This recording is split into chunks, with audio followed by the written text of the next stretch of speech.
war einmal das hier. Ja. Und ich bin reif mit einem weiteren Story Game. So ein Ding ist das. So, erste, ich hab's versprochen. Ja, ja. So ein Ding ist das. Super. Erstmal fett Werbung machen. Story Game hin oder her, ne? So ein Ding ist das.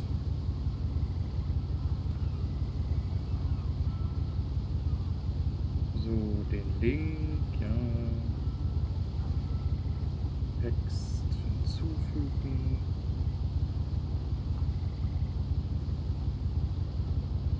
Dann haben wir nämlich Livestream. Ja.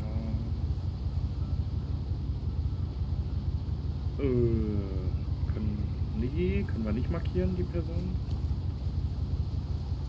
Weil es nämlich der falsche Account. Die Person kann man markieren. Hier. Hier. Hier. Ja, genau so ein Ding ist das. Und dann ist das hier nämlich auch gleich. Ne? Genau.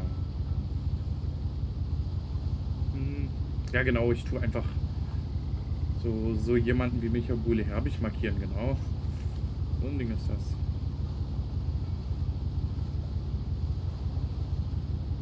Livestream. Boom. So, Instagram einmal Leute markieren hier, ne? Ist wichtig und richtig.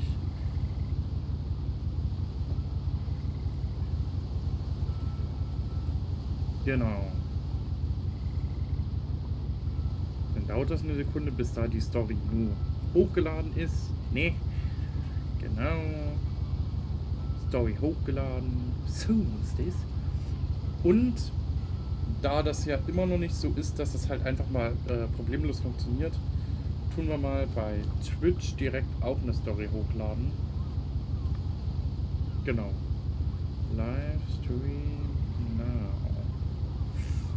Es ist immer so eine Sache mit den Livestreams auf Twitch zurzeit. Ich weiß nicht, wie du auf Instagram heißt.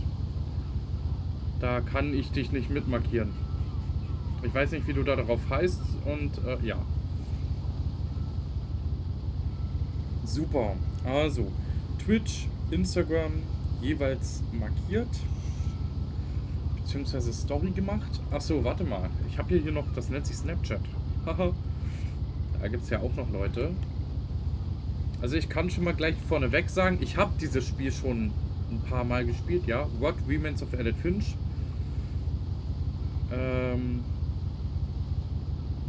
Genau. Ich habe das jetzt, ich glaube, außerhalb des Streams, also bevor ich angefangen hatte mit Streamen, so 2018 und 2019 noch, 2-3 Mal gezockt. Ich habe das im Stream auch mindestens 2-3 Mal gezockt. Okay, ich slide kurz in die DMs, ja. Und ich habe das Game dann nochmal letztes Jahr irgendwann außerhalb des Streams gezockt gehabt. Also allein nur die Tatsache, wie oft ich dieses Spiel in dem Sinne noch, sei es jetzt vorab oder im Nachhinein, nochmals mehrfach gestreamt habe, beziehungsweise gezockt habe, sowohl im als auch außerhalb des Streams, deutet einfach darauf hin, dass dieses Game und die komplette Story darum, um dieses Spiel, tatsächlich doch größer ist, beziehungsweise beliebter ist als das Spiel nur alleine. Und ich finde es halt immer noch schade, dass es dazu keine offizielle Fortsetzung gibt, keinen zweiten Teil, kein DLC, kein nichts dergleichen. Ja. A lot of this isn't going to make sense to you. And I'm sorry about that. So ein Ding ist das. Start at the beginning with the house. Beginnen wir am besten von Anfang an mit dem Haus. Um das kurz klarzustellen, dieses Spiel ist tatsächlich Gesamtlautstärke, ja, kann, ne? Soundeffekte brauche ich nicht so laut. Dialog kann laut. Musik. Obwohl, die Musik ist eigentlich auch geil. Full HD, ne? Helligkeit können wir noch ein Stückchen höher.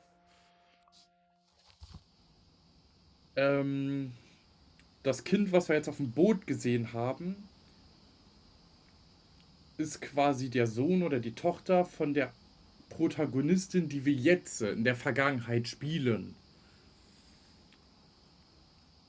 Also wir werden am Ende des Spiels wieder zum Boot zurückkehren, soweit ich das noch in Erinnerung habe. Genau, so ein Ding ist das.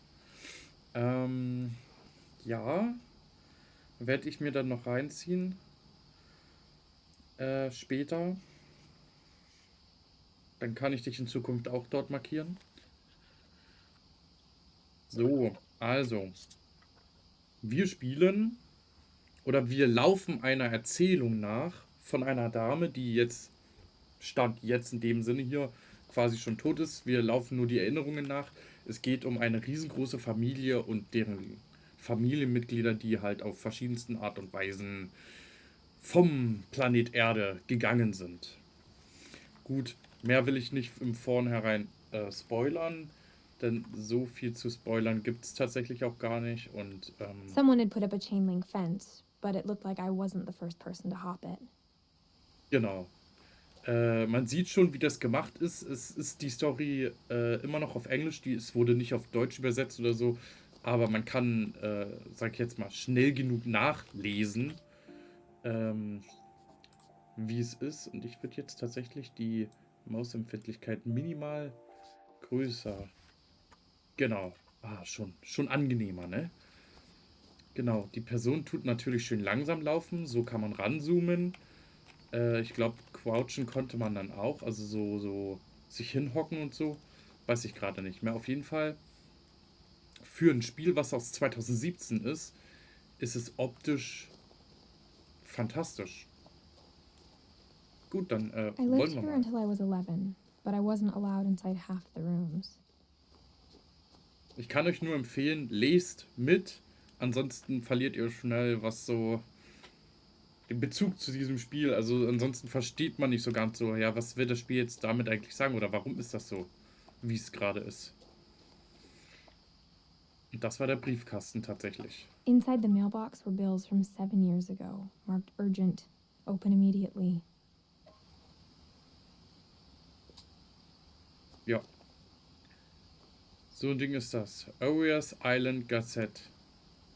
Genau. I No hadn't been back since my trespassing. brother Lewis's funeral. Währung meines Bruders Lewis nicht mehr hier gewesen. Ja.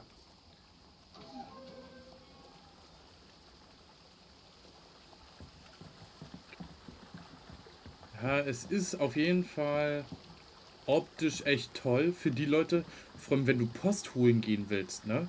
Musst du von dem Haus da hinten hier vorlatschen und wieder ins Haus zurück.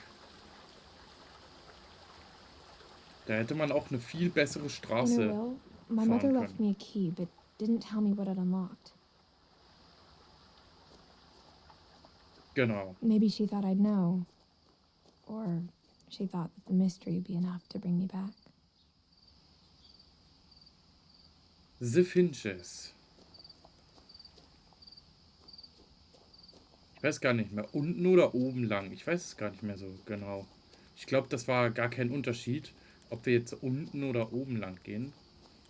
Das macht gerade gar keinen Unterschied, denke ich mal. No one had So. driven this way in a long time, but I saw a few hoof prints. Genau, hier war schon länger niemand mehr gewesen. Bis auf ein paar Hufspuren von ein paar Wildpferden oder ein paar Leuten, die hier, ne? Wie zum Beispiel Rehe. Na gut, sind keine Leute. Lol. Ja. Was geht, Paarhufer?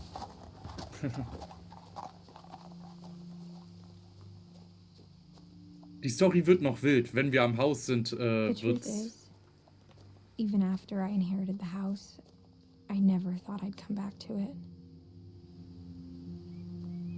Genau.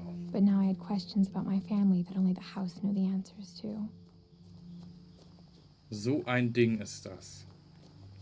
Ein Haus The house voller was exactly like I remembered it, the way I'd been dreaming about it. Träume, geheimnisvollen Geschichten. Und schauen wir mal, was wird. Also, an der Stelle würde ich einfach sagen, herzlich willkommen zu diesem Video auf YouTube für What Remains of Edith Finch, ne? So ein Ding ist das. Auf ganz entspannte Basis. Genau, genau. So wie immer, schön im Livestream aufgenommen. So kennt man das. Und mein Moin, Lukas, was geht? Ich weiß, dass da oben eigentlich nichts, dass wir da gar nicht hin brauchen müssten, sondern As a von der Seite child, rein müssen. the house made me uncomfortable in a way I couldn't put into words. Ja. Da wir aber alles mitnehmen wollen, gehe ich hier trotzdem den Haupteingang hoch, auch wenn wir sowieso links in der Seite rein müssen. Ja. Und diesmal ist das Spiel auch tatsächlich über Steam und nicht über Epic Games. Genau, schauen wir mal, was wir hier für Errungenschaften sammeln und was nicht. Also gucken wir mal, was wird. Now, as a 17-year-old, I knew exactly what those words were. I was afraid of the house. Angst. Was ein zutreffendes Wort. Angst vor dem Haus. I hoped the key might unlock the front door. It didn't.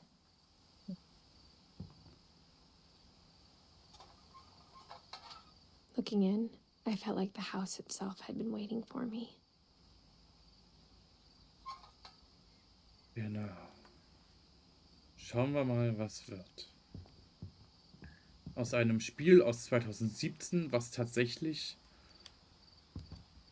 besser und performanter denn je zu sein scheint, als nur eben irgendwie möglich. Die höchsten optischen Einstellungen in diesem Spiel auf Full HD und ich habe trotzdem, wenn ich irgendwie entsprechende Sachen anschaue, bis zu 120 FPS. Einfach so. Einfach, weil es das Spiel so hergibt. Ohne Raytracing oder den ganzen DLSS-Kram. Nur das Rohspiel, ne? Dann wollen wir mal da um die Ecke. Da geht's dann nämlich rein ins Haus.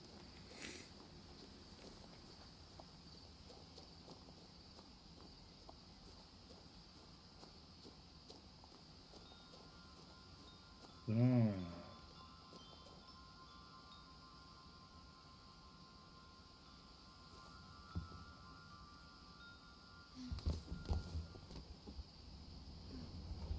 Crawling through the doggy door used to be a lot easier when I was 11. Ja, durch die Hundeklappe. Ist immer noch der einfachste Punkt, ne? The power had been turned off the night we left. Ja, seit der Nacht, in der wir alle gegangen waren. In der Nacht, wo sich alles geändert hat. Schauen wir mal, was wird.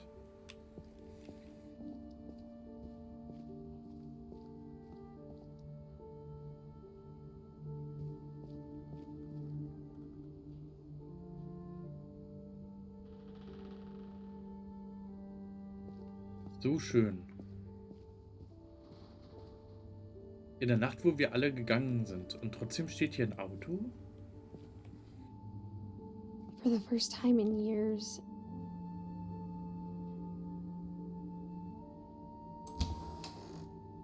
I felt like I was home.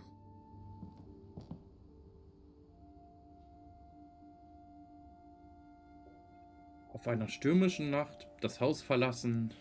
Mit einer Story, die selbst bis zum letzten Punkt noch erklärt wird. Aus welchen Gründen man das Haus verlassen hat. Das werdet ihr dann noch... But instead of a family, there were just memories of one. Genau. Anstelle einer Familie waren da nur noch die Erinnerungen. An eine... Wo war der nächste Punkt? Ich weiß gar nicht mehr. Like how after Louis started working at the cannery, we all got sick of eating salmon. Except our cat, Molly. Die Katze Molly. Natürlich mag die Lachs. Natürlich. Was willst du erwarten? Es sind Katzen.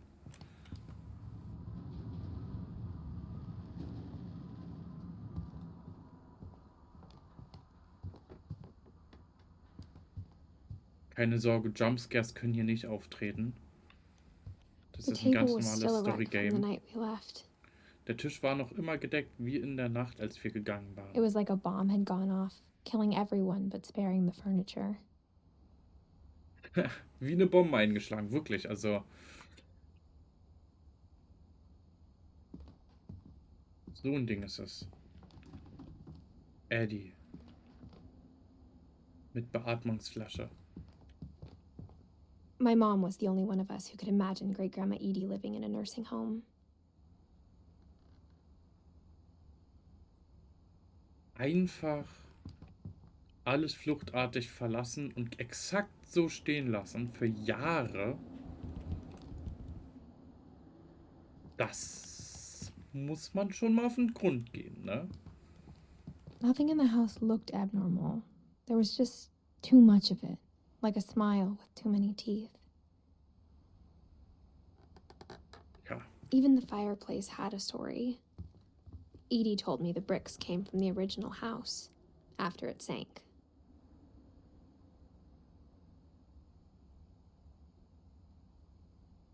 Ja. Aber hey, selbst für damalige Zeiten ein verhältnismäßig gut aussehender Fernseher war. Muss man schon mal sagen.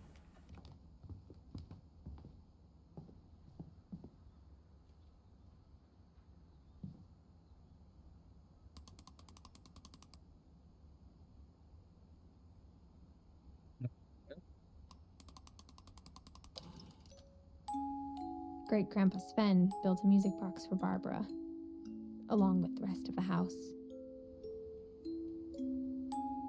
Barbara gibt uns noch den entscheidenden Hinweis. Später.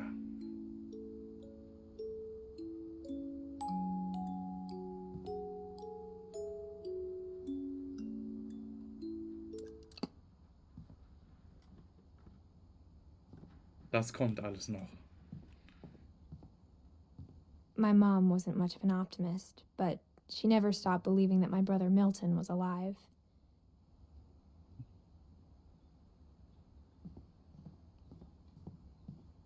Hier waren wir gerade in der Küche, ne?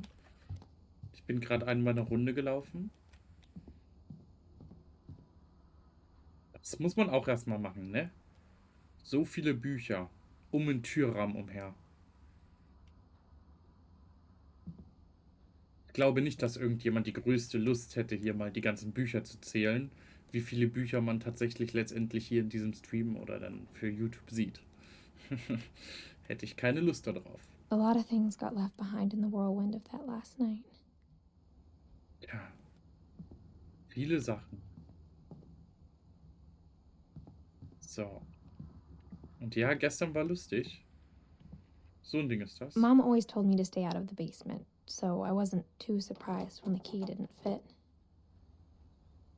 Ja. Der Schlüssel passt nicht. Aber hier. Okay, das funktioniert noch nicht. Ja, okay. Also wir müssen das dann gegen den Uhrzeigersinn drehen. Ja.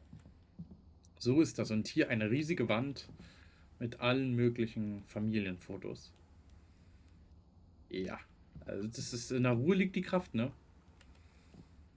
After Milton disappeared, Mom sealed up all the bedrooms. Then Edie retaliated and drilled peepholes.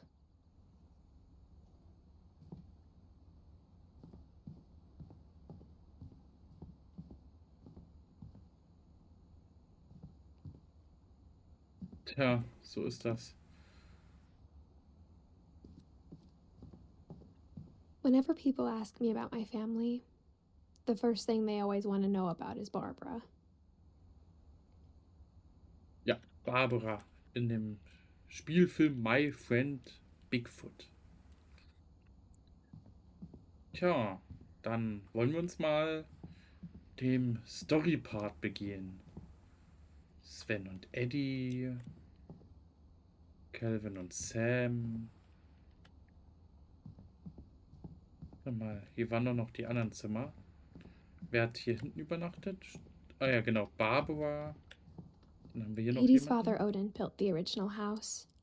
Ah ja, genau, Eddies Vater Odin, ja. Das war der Bauer und der Meister für dieses Haus. So ein Ding. Und hier, man kommt die Treppe hoch und sieht erstmal wirklich so ein, wie so eine Art Podest, wie so ein Balkon. Erstmal kann man dann schön nach draußen gucken und nach schön unten. Ja. Und ganz ehrlich, hätte ich in so einem Haus gewohnt und hätten die Erwachsenen damals noch da unten Fernsehen geguckt und ich als kleines Kind, ich hätte mich hier hingehockt und hätte dann auch mit heimlich irgendwelche Fernsehsendungen, Horrorfilme und was weiß ich mitgeguckt. Ja, das wäre ich so gewesen. Moin, moin, Benny, was geht? Ja, ja, das ein oder andere Story-Game. Ah ja, genau, Molly war das hier, genau. Wieder ganz viele Bilder und so. Also, man sieht hier deutlich, als hätte man einfach fluchtartig verlassen, das Ganze, ne? Dann gehen wir mal in das Zimmer von... Weiß ich gerade nicht mehr. I spent a lot of time playing in Great Uncle Walter's room. Wo I ist think my Onkel mom Waters Zimmer? sometimes Ah regretted ja. not sealing it up. Ein nicht versiegeltes Zimmer, eins von den wenigen. Ja, ich habe die ein oder anderen Kanalpunkte hinzugefügt. Und ein paar entfernt wieder. So. Also ja, man sieht hier deutlich, dass hier Sachen rausgeschleift wurden. Ne? Man sieht hier definitiv, dass dieser Onkel Walter die Untermeereslandschaft toll fand und auch das ganze Haus als Untermeer gebaut hat oder nachgemalt hat. Louis told me there were secret passages, but I never believed him. Ah ja, genau. Levis erzählte mir, dass es die Geheimgänge gäbe, aber ich habe ihm nie geglaubt. Das werden wir mal nachkontrollieren mit den Geheimgängen. Ja, ja, ja. An der Stelle sehen wir, glaube ich, denn mehr. Turns out, my mom was really good at keeping secrets. Now it was time to find out Schaut what my euch mom had das been mal afraid an of. hier. Geheimgänge. Zeit zum Herausfinden der Story. Magic. From the paintings on the wall, it was clear my brother Milton had been here before me. Bei solchen Geheimgängen, was soll man da großartig machen, außer sämtliche Gemälde ranzaubern?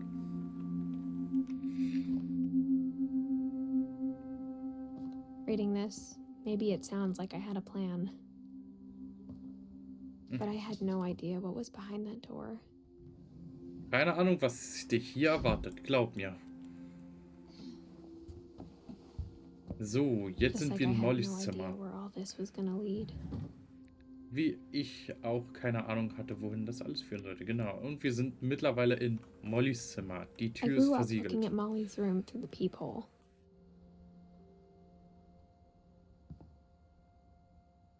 Molly's gerbil had a tiny bedroom with its own even tinier gerbil cage. Süß. Tja, so kann das gehen, ne? Being inside for the first time, I felt like I'd stepped behind a painting. Nicht nur hinterm Gemälde, ist fast wie hinter den Spiegeln, ne? So in etwa. Molly und ihr Schlafzimmer.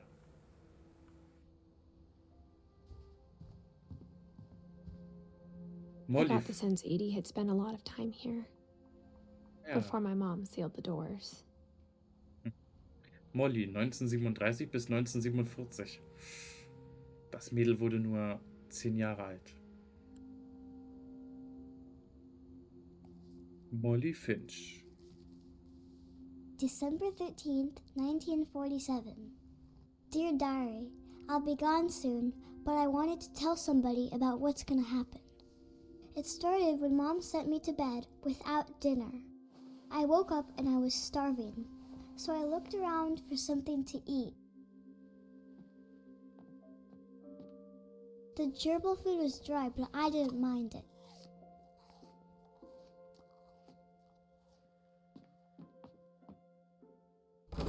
Mom, can I come out now? Sweetheart, it's late. Go to sleep.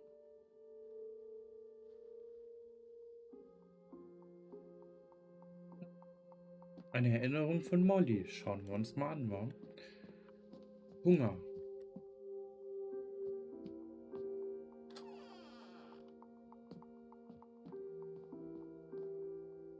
I kept eating and eating. Essen und Essen, ne? Und ja, Benny, mit Kanalpunkten und so, ne? Ich habe versucht, so viel wie möglich reinzumachen. So. Schauen wir uns mal die Story weiter an, wa? Ich aß und I aß ate a und lot of aß. things that night.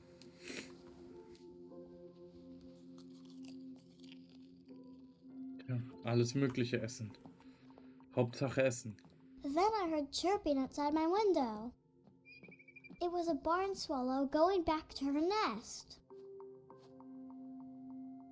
I reached out for her.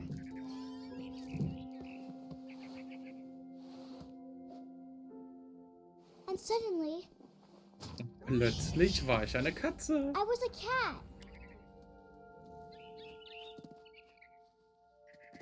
I tried to be quiet, but the bird was really scared.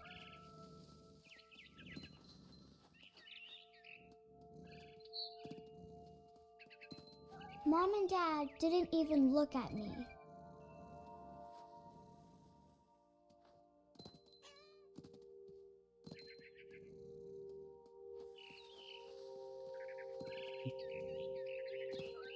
Die Eltern passen nicht auf. I jumped and I almost got her.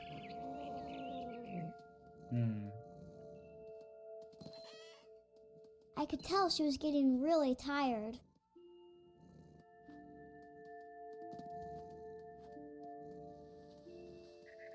Nö, wo muss ich denn jetzt hin?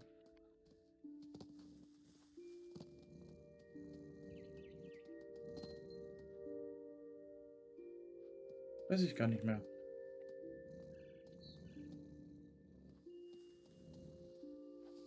Auf jeden Fall sehr müde und müde. Irgendwo muss ich ja hin. Bin ich schon so müde, dann muss ich ja wieder zurück. Upsala, noch ein Stück zurück.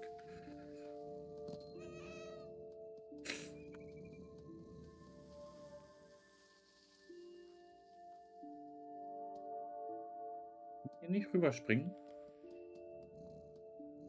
Nee.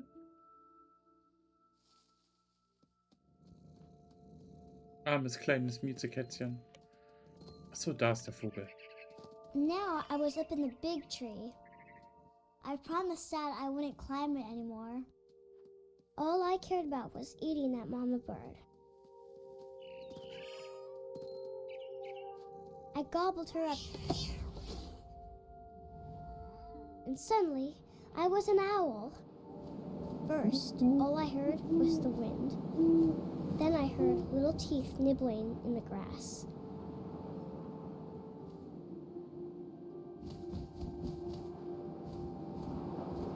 War hier unten irgendwas? Nö, hier ist nichts, ne? Rabbits. Was? Kaninchen. Jawoll.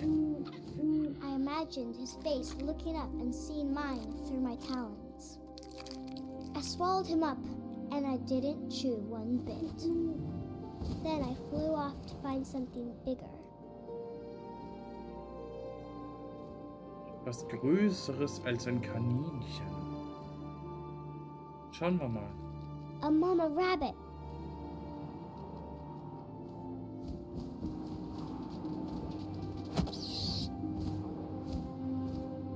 She was almost too big to carry. I started choking, but I couldn't stop eating. And suddenly, I was a shark.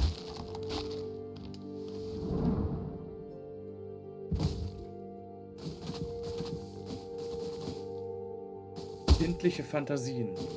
Oder vielleicht doch nicht?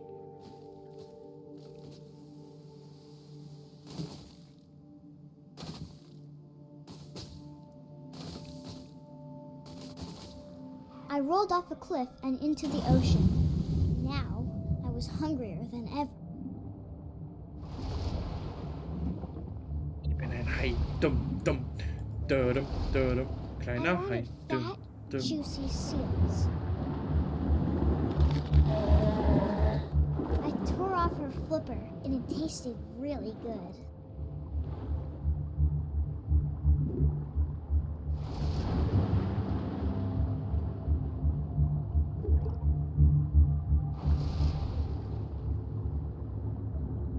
I grabbed on tight, but I was so hungry, I jumped out of the water. When I opened my eyes, everything had changed.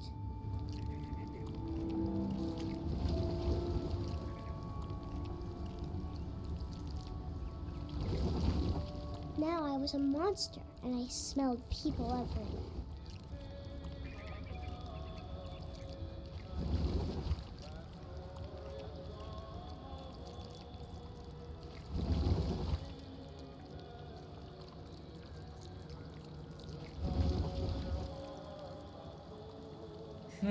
I was big, but I moved real quiet.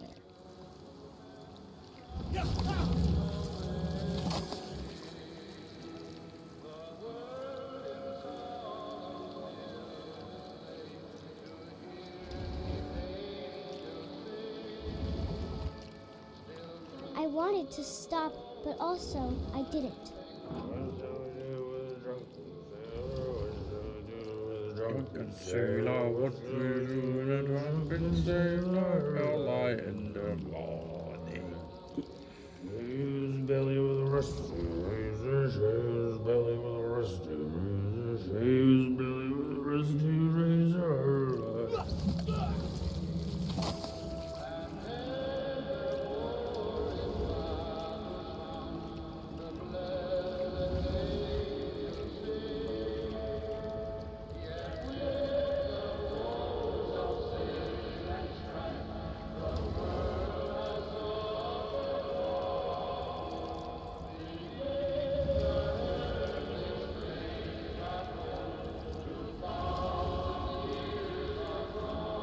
After the last passenger, I was still hungry. And across the water, I smelled something new. Something I had to have, so I swam towards it.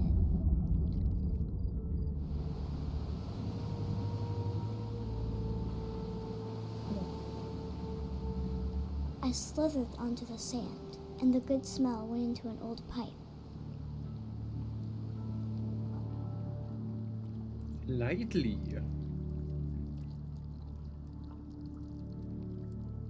Schauen wir mal, wohin es mich bringt.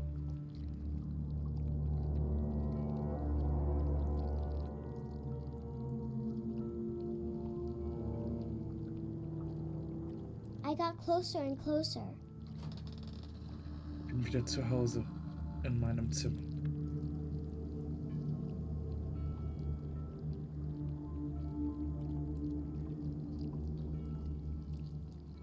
All my stomach started growling, Mein Magen fing an zu knurren. and suddenly I was me again. I held my breath for a long time, but I couldn't hear anything.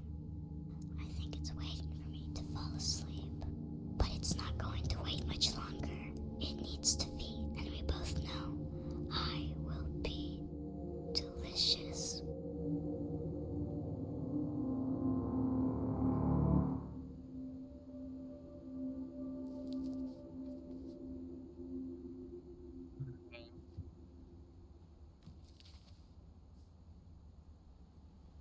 I'm not sure if I believed all of that, but I'm sure Edie would have. Ja, also, nach dem, wie es sich anhört, was sie tatsächlich getan hat, warum sie denn auf wundersame Weise von uns ging, würde ich jetzt mal sagen, würde ich jetzt so einfach mal behaupten, dass dieses Mädchen, Molly, ja, sich selbst gegessen hat. Was ein Schicksal. Eins von der ganzen Familie her. Eins von vielen Schicksalen, die tatsächlich grausamer nicht sein könnten. Molly. 10 Jahre alt wurde sie. Mehr nicht.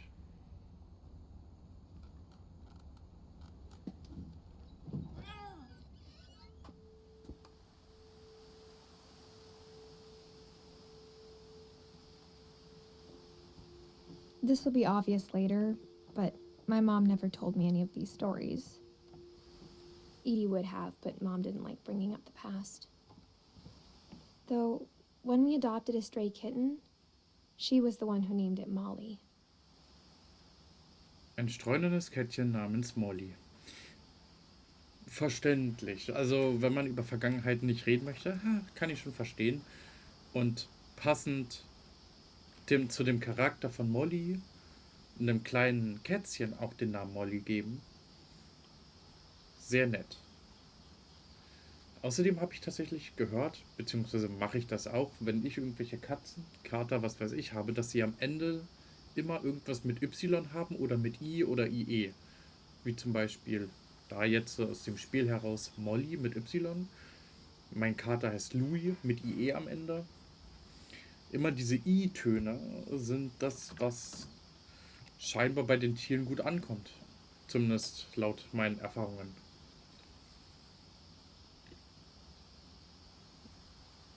Darauf hören sie irgendwie am meisten. Keine Ahnung.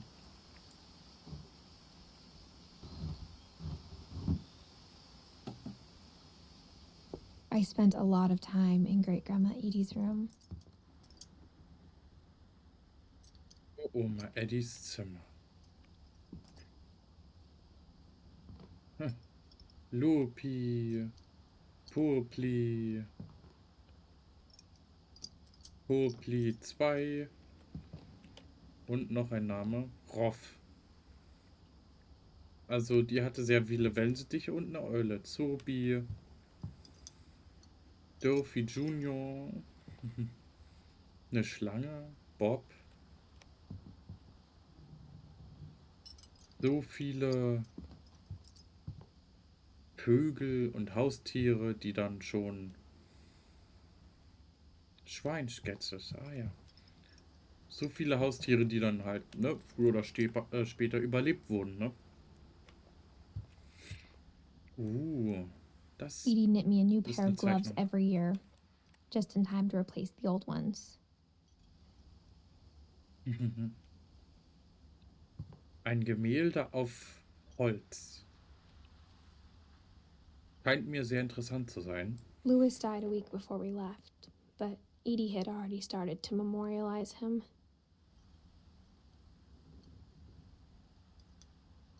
Ein wunderschönes Denkmal. Ein Bild von ihm auf einfach so einem Holz. Aber warum nicht? Es ist eine fantastische Geste und wird heutzutage gar nicht mehr so häufig gemacht. Lewis. Von 1988 bis 2010 lebte er. Und vielen Dank fürs Loggen, Himmelstürmer. Was geht? Her room was like a museum. Odin. Von 1880 bis 1937. Ja.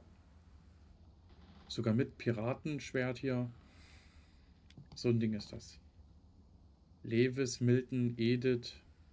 Geboren 2004. Oder vielleicht nur gemacht 2004, weiß ich gerade nicht. Molly 1943, Barbara 1949, Calvin und Sam 1952, Walter 1955, Dawn 1970, Goose 1971, Gregory 1977, Lewis 1993, Milton 1995 und Edie 2004. Die letzte von der ganzen Reihe. Odin Finch. Joining the Great Majority. Ah ja. So ein Ding ist das. Sven und Eddie. Cool designte Tür, ne? Also muss man schon mal sagen. Kann man schon mal appreciaten. For 500 years, the Finches have been famous throughout Norway for their fortune and misfortune. Odin Finch buries the latest victims of the family curse, his wife Ingeborg and their newborn son, Johan. On January 7th, 1937, he set sail with his family and his house, hoping to leave the curse behind. But 40-foot waves off the coast of Washington send the house and Odin to the bottom of the sea. Odin's daughter Edie, with husband Sven and baby Molly, step ashore on their new home, Orcas Island. Odin Finch is the first to be buried in the new family cemetery. His daughter Edie is already dreaming of a new Finch house.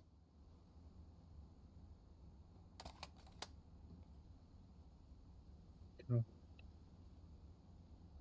Kann man mal sehen, ne?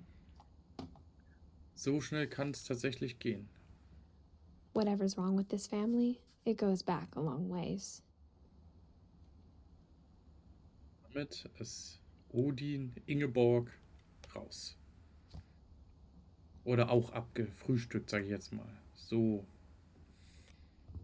Ja. Great Grandma Levis, had always been the family's biggest fan. der größte Fan der Familie, ja. Levis kommt erst später dazu, glaube ich. Weil sonst würde hier sein Buch oder so liegen oder seine Geschichte.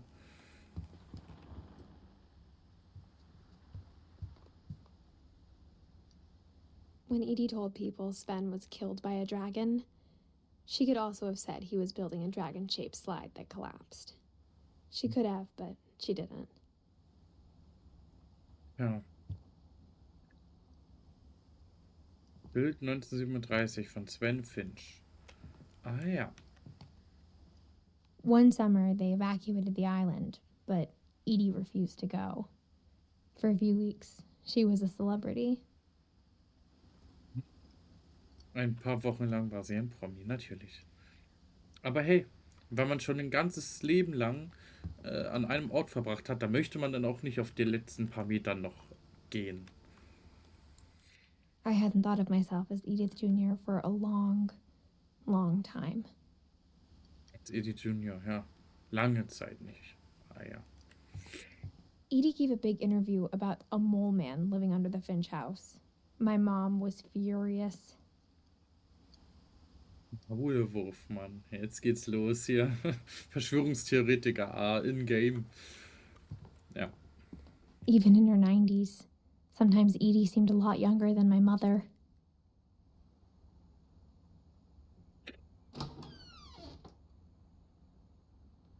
Dieses Badezimmer, komplett in rosa. Weicher Boden.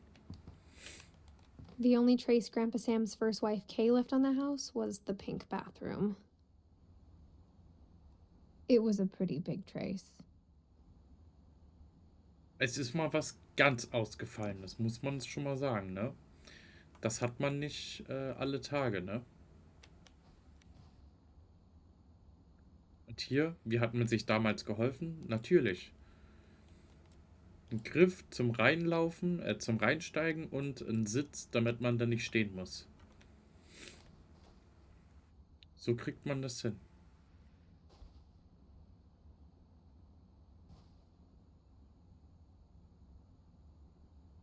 So. Dann direkt weiter, ne?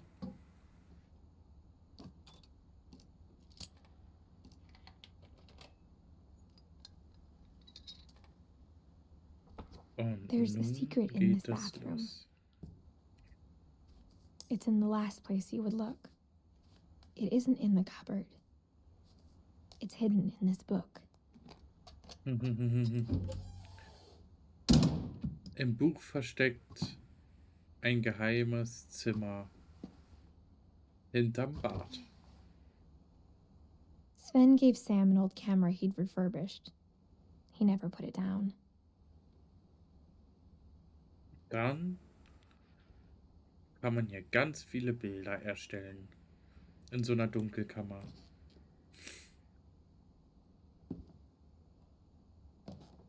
Einfach toll.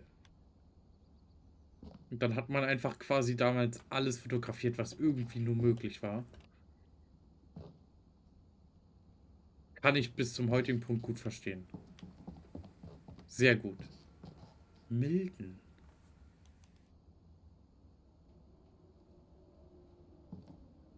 Sein Schreibtischstuhl endet hier. Ah ja.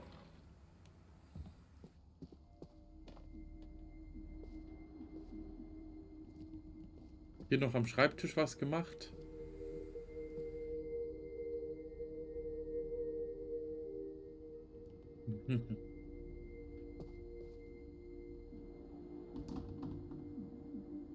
Einfach wunderschöne Zimmer. Schöne Aufteilung. Mit ein bisschen Restaurieren könnte man die Räume noch größer gestalten. Ja. Könnte man die Räume definitiv schöner gestalten und einfach wuchtiger. I knew Grandpa Sam had a twin.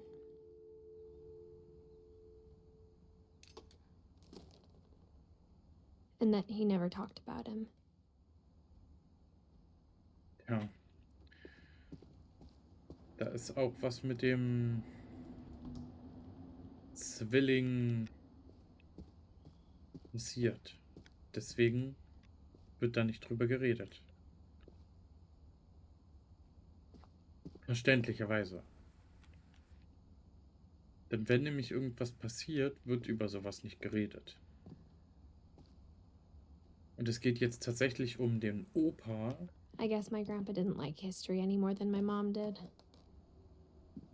Genau. Es geht jetzt hier um den Opa von Edith Finch. Und deren Zwillingsbruder Calvin. Oder? Kannst du den aus dem Werkzeugkasten? Ja. Ja.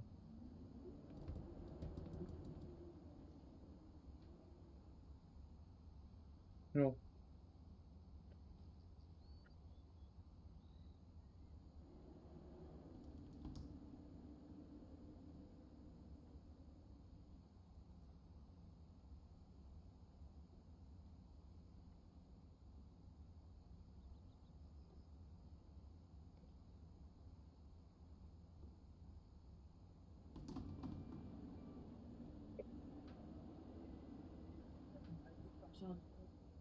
Oder der geht ja noch.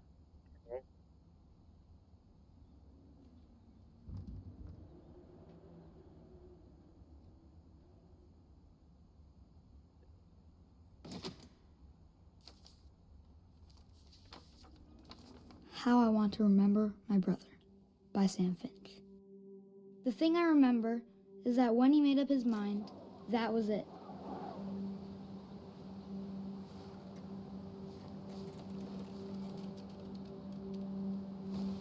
My brother said he'd die before he ate another mushroom, and he did. At Barbara's funeral, we swore we'd never be afraid again, and he wasn't. I think Calvin always wanted to fly. Sam! Calvin! Dinner's ready! Coming! But that day, he finally made up his mind to do it. I told him going around was impossible. Maybe if I hadn't said that,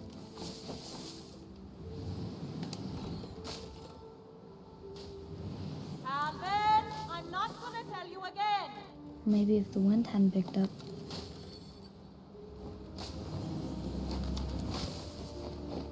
then maybe he'd still be here. But I doubt it. I think he'd already made up his mind. That's what I want to remember about my brother.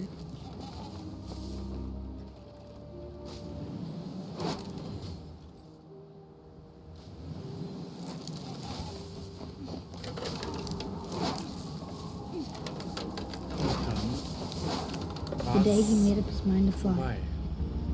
And he did.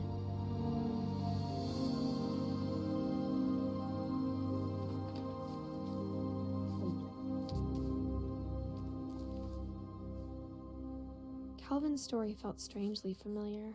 When I was younger, I remember trying to do the exact same thing. Weil der war ja nie richtig angebaut, weil es nie gepasst hatte.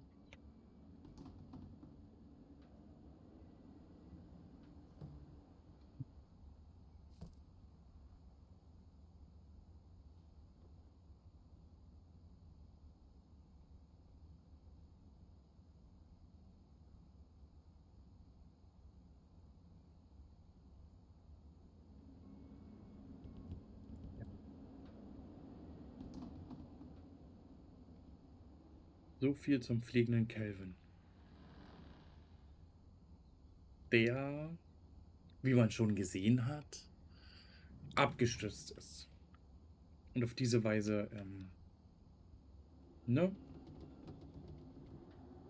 umkam.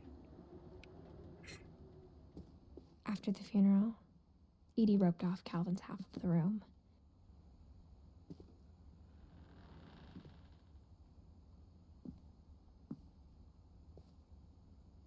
Mom said Grandpa Sam enlisted at 18 and never set foot in the room again.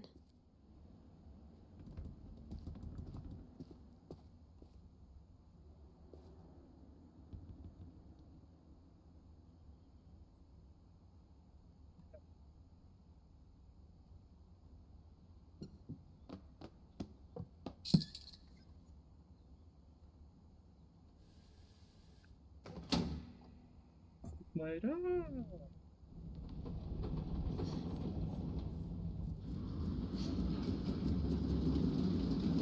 Wo geht das auf?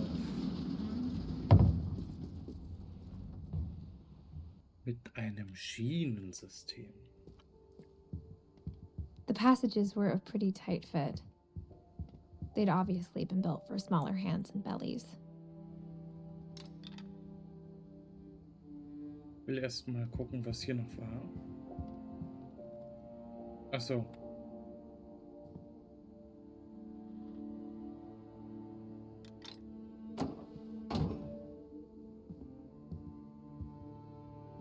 Sind wir jetzt wieder hier? Mom must have locked the third floor stairs on the night we left.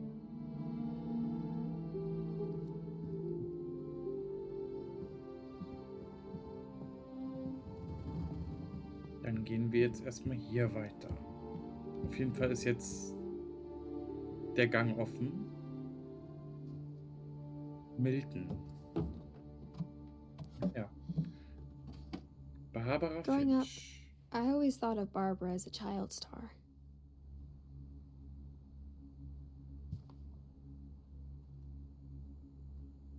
Das geborene Kinderstar. Barbara. Hat sich hier ein richtiges kleines Loft gemacht.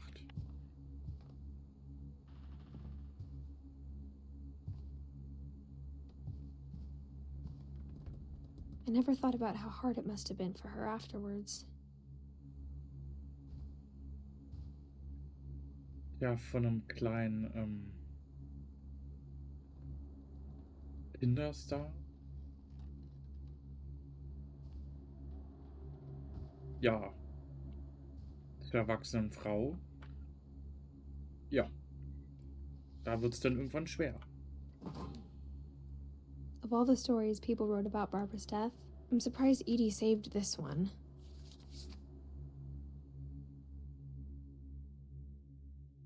Old Jack here with another ghastly tale inspired by America's most unfortunate family. I'm calling it The Surprise Ending of Barbara Finch. As a child star, Barbara was famous for her scream. Now at 16, she was all washed up, a has-been. But in a lucky break, she'd been asked to perform her signature scream at a local convention for monster movie fans. It was just the boost her career needed. Unfortunately, her scream hadn't aged well. Getting better. I think you just need the right motivation. her biggest fan and current boyfriend, Rick, was about to demonstrate when... Now that was a great scream. It was Barbara's father, Sven. He'd slipped into a table saw and had to be rushed to the emergency room. So Barbara got stuck babysitting her youngest brother, Walter. Her convention comeback was cancelled. Okay, I'm hearing frustration, but I'm not hearing terror. What if I tried... A gang of hoodlums in Halloween masks have been terrorizing Orcas Island tonight. Police are urging residents to...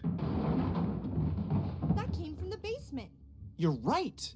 Also, I loved your delivery on that. Why is your basement door locked? Because my dad likes making puzzles and secret passages. There's a key hidden in the music box. The secret is to keep winding and winding until finally the key pops out. Thanks, babe. I'll be back in a sec. 20 minutes later, Rick hadn't returned. So Barbara went to look for him, right on cue.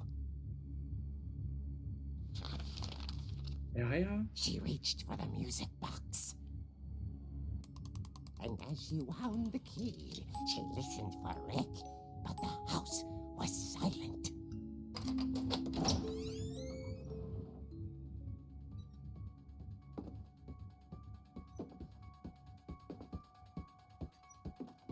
She found Rick's crutch and imagined the worst.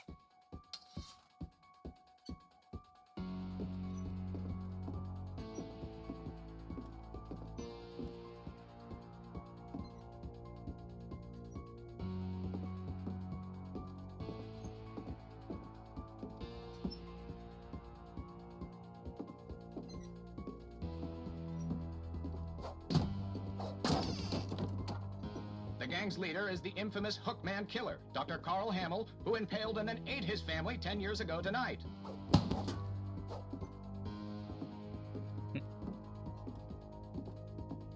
Der Kühlschrank. Bridge rattled and grew still.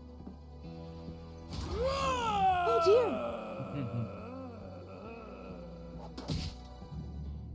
Oh! Rick? Barb, relax. I was just trying to scare you to help you find your scream. Well, I'm not scared, Rick. I'm furious. Then act furious. All I'm getting from you now is that you're hurt and confused and you're... She threw him out, but she kept a little something to remember him by. Barb, have you seen my other crutch? And she was still holding it when she fell asleep watching the late picture show. Hours later... Barbara! Walter, what's going on up there? Ah! Okay, I'm coming up, but if this is a trick, you're dead, Walter. Dann schauen wir mal.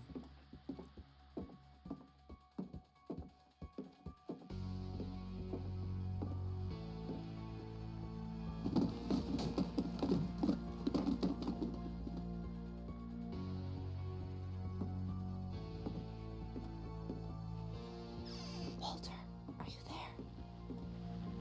Walter had vanished, but his bedside radio was still on. Orcas Island police describe the man as 6 feet tall, with a steel hook for a hand. Residents are urged to lock all doors and windows and notify the police of any suspicious activity. Barbara turned, saw the hookman, and was speechless. He was quite smashing.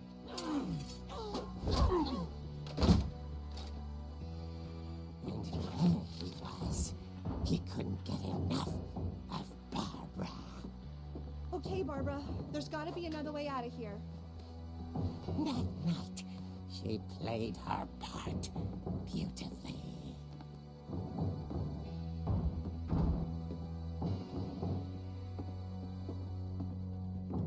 Und jetzt geht sie nach dem Tragen. Und moin moin, Brian, ne?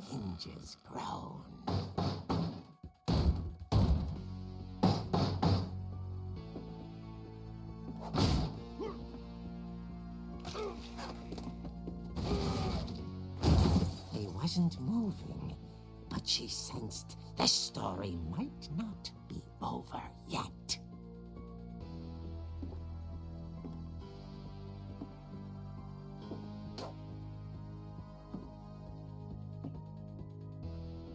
Dann ist weg.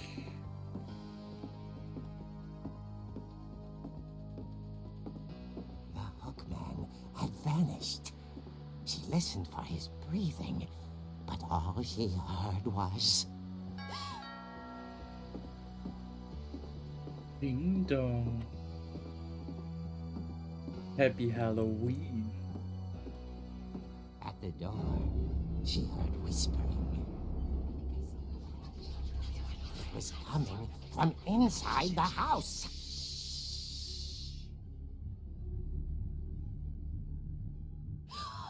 Oh dear.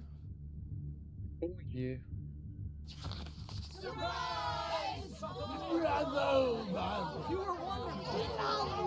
The monsters had come to surprise her. For Barbara, it was a dream come true. Then she saw what kind of monsters they were, and she realized what was about to happen. She was going to be famous. And with her final breath, Barbara Finch gave the performance of her life.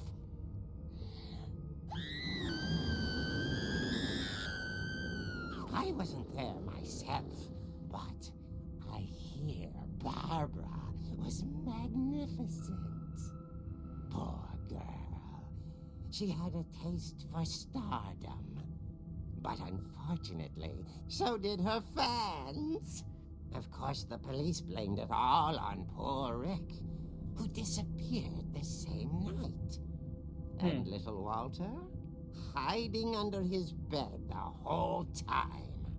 He took it all pretty hard, but that's another story. As for Barbara, tucked inside the music box was all they ever found of her. Her ear. Now that's what I call a real Das ist mal eine Geschichte. tale.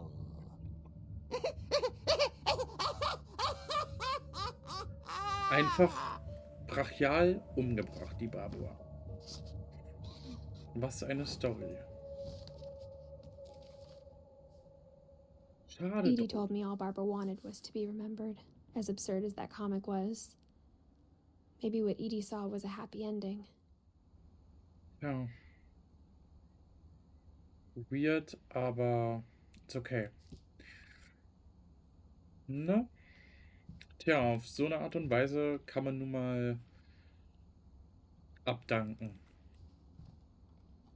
Aber hey, bis zum letzten Atemzug war ihr Schrei super.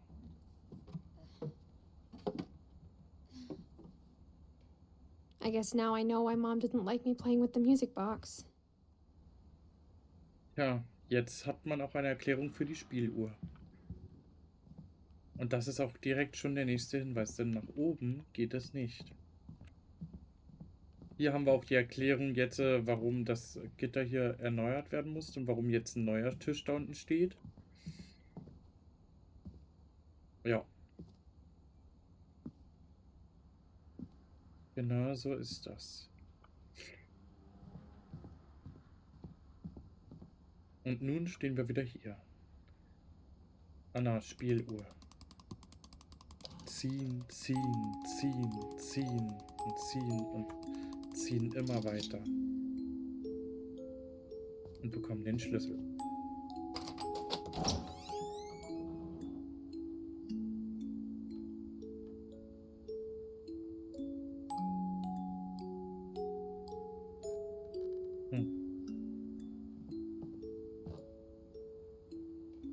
So ist das. So ist es. Und so bleibt es. Und hier sieht man, im Vergleich zu Barbaras Erinnerungen, hat sich ein bisschen was getan. Nochmal ein bisschen was überarbeitet mit einem Billardtisch, einer Waschküche, Mom said the basement was off limits, unless I wanted another tetanus shot.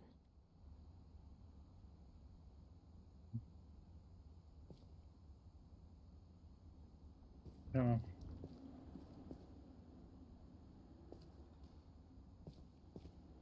Sven. Der Handwerker.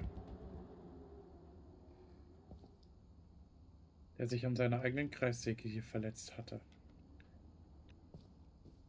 Ja. I saw Edie sneak down to the basement once, carrying packages. Ja.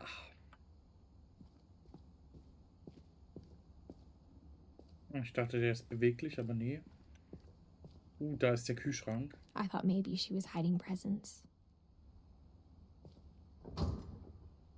Ja gut, wenn man einfach so Geschenke, Pakete in den Keller schleppt, könnte man als Kind vielleicht auch denken, ne? Geschenke zu Weihnachten und so, ne? It turned out she was hiding a lot more than that. Oh. Es stellte sich heraus, dass sich noch viel mehr als das noch versteckte. Ah ja.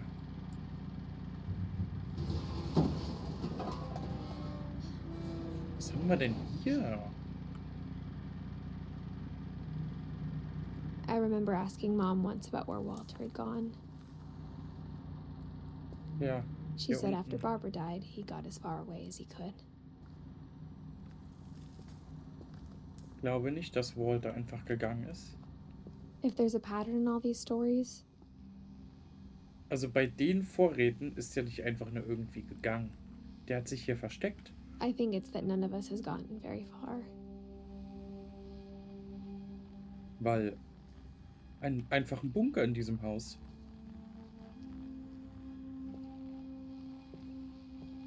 Walter, 1952 bis 2005.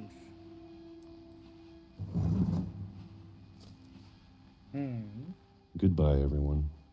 I can't believe I've been down here for 30 years. Hi, Janik. Erstmal Servus, On the Servus, first ne? day, after the shaking started, I didn't think I'd survive a week.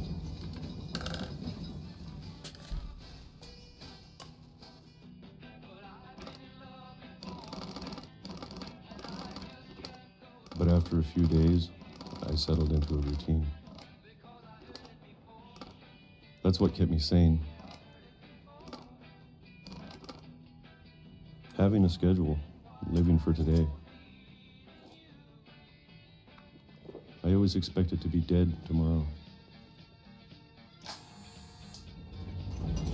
But if you wait long enough, you get used to anything.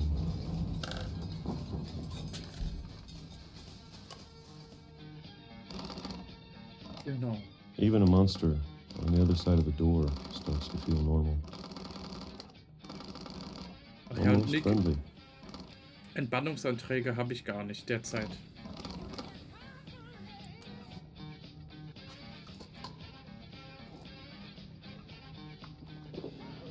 And then one day, everything just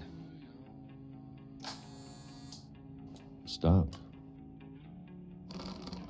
Whatever that thing was, it was gone. Maybe it got tired of waiting. Or maybe I just got tired of being afraid.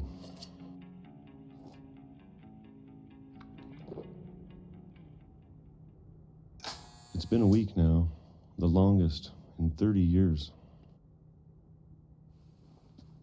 I'm done waiting. Genug gewartet. I have to leave. 30 while I still Jahre. can.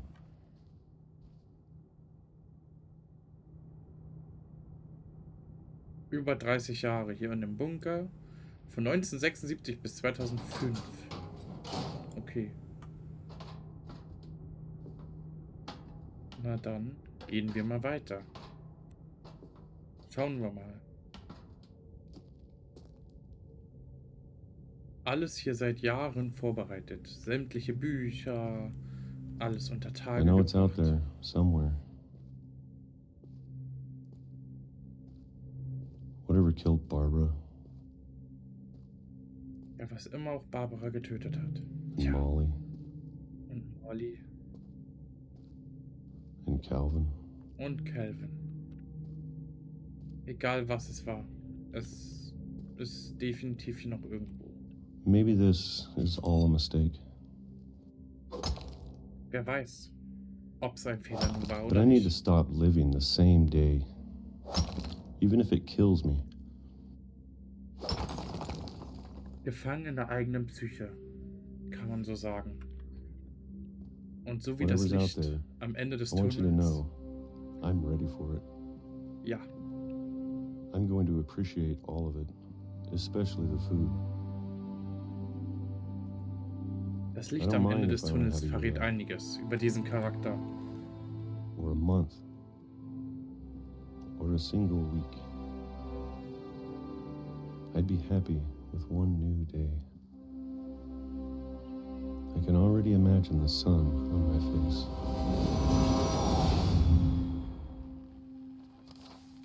Von 1952 bis 2005. Dann weiß man, auf welche Art und Weise dieser alte Mann Walter died when I was verstarb. 6. I can't believe my mom never told me he was down here. Tja, dass er nie da unten war, ja.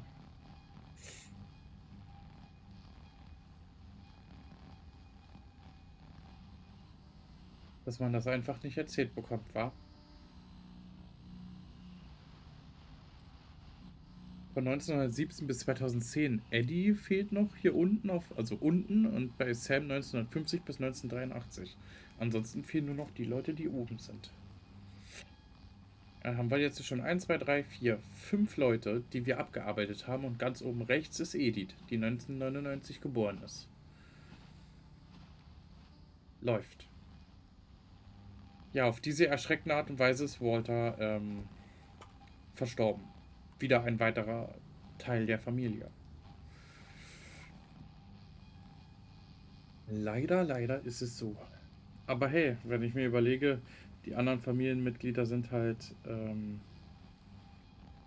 auch nicht besser davon gekommen. Kann man das so sagen? So. Erstmal.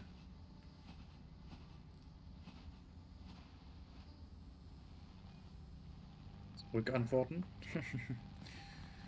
Dann wird das hier jetzt schon langsam dunkel. Zumindest optisch. Ja. Das war I'm sure my Walter. mom was trying to protect me. Walter an der Stelle. Ja. Der hat sich mit einer zweiten Wand ein Fenster gebaut, das, wenn er nach draußen sehen möchte, tatsächlich auch ein Fenster hatte. Bin mir sicher, dass Mom mich beschützen wollte. Ja, das kann schon gut möglich sein, aber man hätte schon sagen können, ey du, da unten im Keller lebt noch ein Onkel und der ist schizophren, größenwahnsinnig oder was weiß ich. Auf jeden Fall hat er sich selbst einem Ende gesetzt. Ja.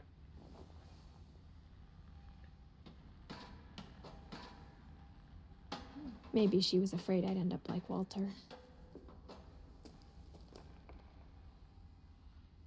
But if she never told me about an uncle under the house, Ein I can Onkel only unterm Haus. imagine what else she was hiding. Ein Onkel unterm Haus. I don't want to make the same mistakes she made.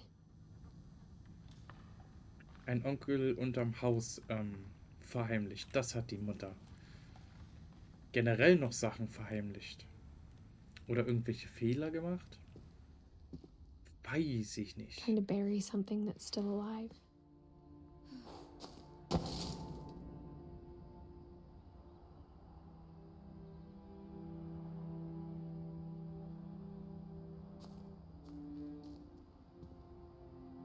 Ja. Und so kommt man immer ins Haus rein, wenn man weiß wo.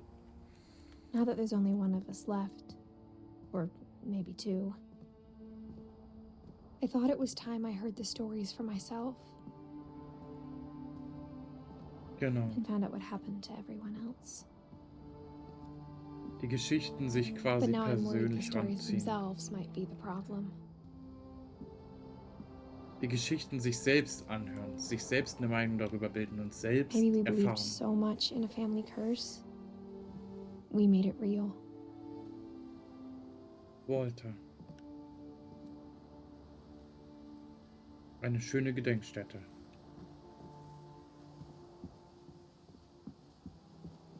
Und da hängen einfach Stühle im Baum.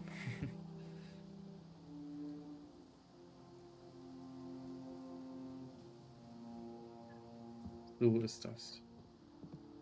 Die Schienen sind mittlerweile auch defekt und der Zug wird hier nie wieder fahren. Genau.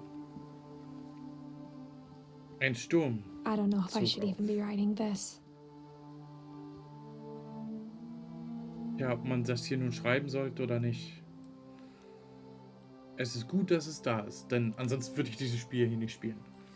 Ich finde es toll, wie man irgendwie passiv erzählt, wie Leute dann oder wie eine Familientragödie zustande kam oder wie sie halt Auswirkungen hat auf die Nachwelt, also in dem Sinne der Charakter, den man jetzt noch spielt. Maybe it'd be better if all this just died with me. Aber etwas für die Nachwelt bleibt, But I und zwar thought you dieses should know Spiel. about your family. Ich weiß gar nicht mehr, ob das Spiel auf wahren Begebenheiten beruht. Oder auf so verschiedenen Seefahrergeschichten, die irgendwo doch ein bisschen was mit der Wahrheit zu tun haben. Keine Ahnung. Ich habe mir auch nie die Mühe gemacht, die Leute tatsächlich einfach mal zu googeln. Weil die Atmosphäre des Spiels will ich damit nicht zerstören. Also nicht, dass ich dann so, ja toll, hat das Spiel ganz anders dargestellt als in echt. Wäre ja traurig. And the history you're a part of. Ja. So ist das. Though to be honest, I feel as lost as you probably do right now. Tja. So kann man es auch sehen, ne? I Es think ist, people was in es these ist. stories believed them. For what that's worth. Oh, ich glaube an nichts innerhalb dieser Geschichten. Ich freue mich, dass einfach jemand sich dazu entschlossen hat, innerhalb von diesem Spiel so eine Art Geschichte zu erzählen und wir sie spielen können. Wenn ich mir überlege, wie oft ich dieses Spiel schon gespielt habe, über im Epic Game Store und dann auch gestreamt habe schon ein paar Mal. Ja, ich freue mich. Wirklich. Es ist ein tolles Spiel. Muss man einfach sagen. Kann man nie oft genug sagen. Und optisch irgendwie auch echt toll für so ein altes Spiel. Also es ist gut gealtert und ein Remake oder ein Remaster wäre cool. And when you look at the house, that history of imagination and stubbornness and madness, any of it seems possible. Nach dem, was man hier sieht, kann alles möglich sein. Nichts ist unmöglich.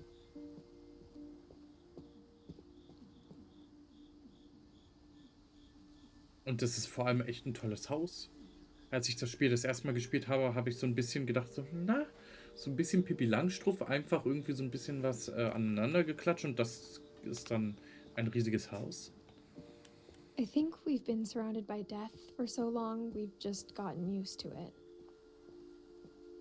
Man gewöhnt What sich kind of nie an den family Tod. finishes building a cemetery before starting the house? Offiziell würde ich behaupten, kann man sich an den Tod nicht gewöhnen. It's embarrassing for me to admit this, but the pet cemetery made me more uncomfortable than the human one. 3 of the gerbils are mine, and 2 had been my fault. Ja, also, ja, ich habe morgen schön frei tatsächlich. Und ja, also, der Tierfriedhof würde ich tatsächlich aber auch machen, wenn ich ein Haus und Hof hätte Dann würde ich einen Tierfriedhof erstellen. Mit dem, was ich habe und kenne, um halt den Tieren zu ehren, die ja in dem Sinne auch das Leben mit bestritten haben oder ein Teil der Familie waren. Das sollte man schon mal appreciaten. Sven Ne? built the house, but it was Edie who designed the cemetery.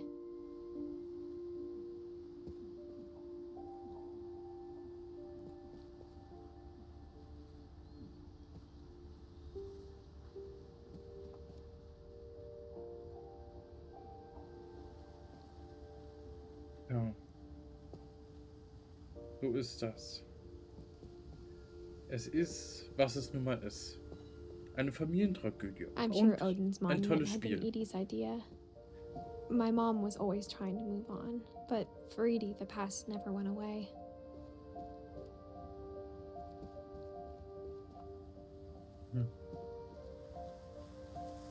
Aber schöne She could Statuen. see it poking out of the water at low tide.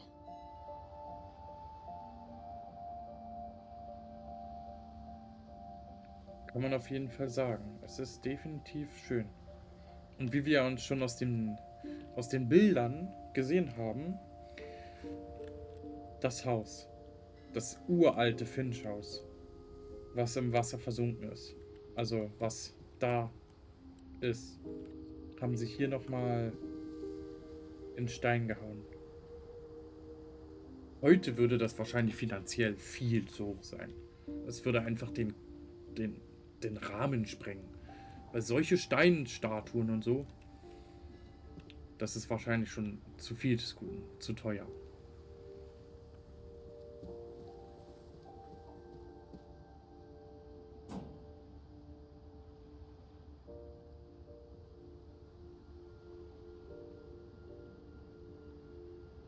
Schauen wir mal. Edie said she dreamed about the old house every night.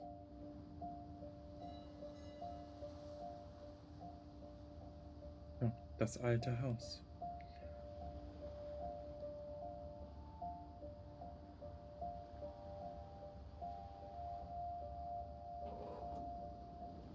Es ist ja auch ein schönes Haus, muss man einfach sagen. Also, sowohl das alte Haus als auch dann jetzt das neue Haus, von den Bildern, es sah ja toll aus. Und dass das Haus überhaupt in der Lage war zu schwimmen, das ist krass. Kann man einfach nur so sagen. Und ja, es ist, was es ist. Es war ein Haus und kein Boot, deswegen ist es halt untergegangen, ne? Edie's side was always easier for me to understand. But the older I get, the more I can see where my mom was coming from. Her dad had been pretty strict, but it wasn't enough to save her brothers. She was just trying to do better. Sind sehr viele Finches hier verstorben. Ja.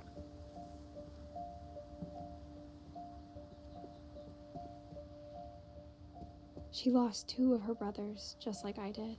I get why she tried so hard to protect us.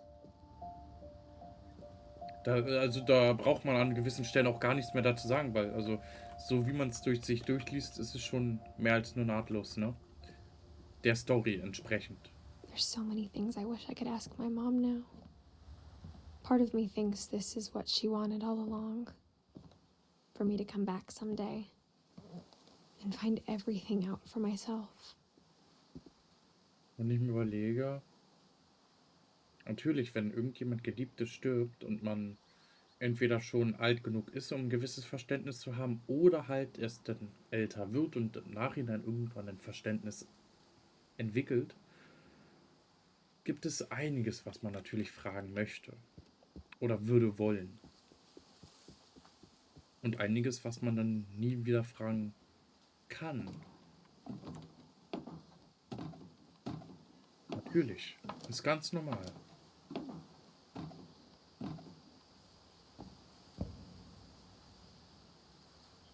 But looking back on it now, if she told me there was going to be so much climbing, I never would have come when I was 22 weeks pregnant.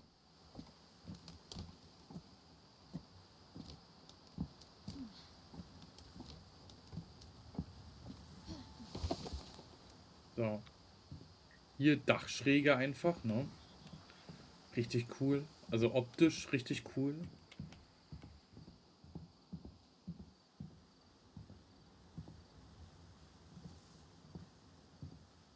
Ah, jetzt. I never met Grandpa Sam, but I think he and my mom had a lot in common.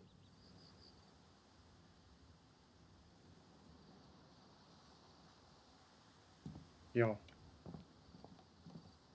Ist das eine Solarplatte oder?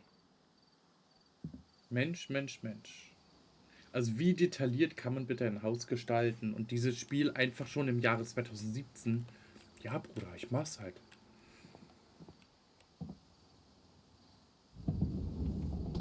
They were both pretty intense.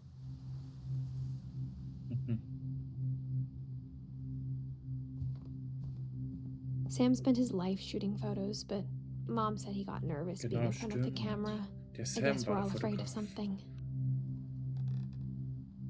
Er war der Fotograf. Sam. Ein Ring. Sam.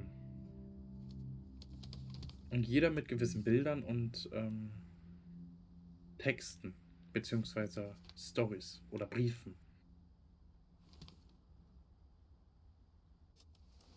Dawn, I promise, you'll never forget this weekend. Yes, sir. These memories are gonna last a lifetime. Mm-hmm. Perfect. Am I gonna have to shoot anything? It's gonna rain the whole weekend, isn't it? I will never forget this weekend, Dad. That's the spirit. Okay, got it. I'm gonna take some pictures, okay? Just be careful. That camera's older than you are.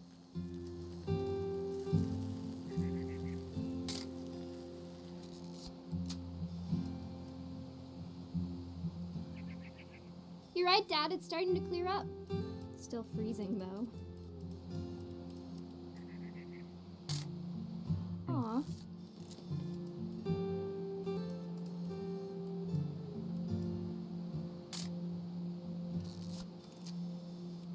Sehr schön.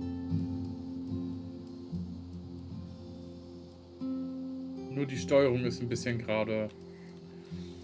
Ne? Ich weiß gar nicht mehr, was sollte ich denn davon fotografieren? Definitely should not have drunk all that coffee. Ich weiß gar nicht mehr, was das war, was ich fotografieren sollte. Ach, Hold still while I take a picture of you. I definitely won't be moving. Are you done yet? Does it sound like I'm done? Nothing quite like being outside. Oop, hey! That's a keeper. I'm just saying, I'm not always gonna be here, Dawn. You'll need to remember this stuff, if you want to survive. I'll be fine, Dad. You know who else thought he was gonna be fine? Some guy who died. Dawn, I'm being serious. I know, Dad. You're always serious. Doesn't being out here make you want to chill out? Well, to tell you the truth, I haven't been out here in 20 years. ganz entspannt. Dawn, don't you think you could find something more interesting to photograph? Last time I was with my brother Calvin. Man, that was a great trip. Lass es Your auch. grandpa Sven taught us how to fish, how to build a fire. We found an old logging trail.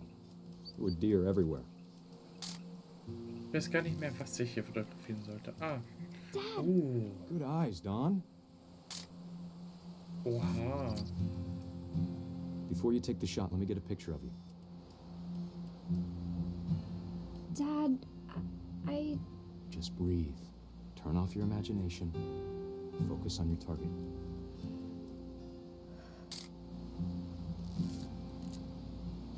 Let me get behind you. Ja. Do I have to do this? Dawn, you don't have to do anything. But if you want to survive, you'll need to be strong. Und jetzt könnt ihr euch natürlich ausmalen, was passiert. Now keep yourself squared up. Great shot, Don!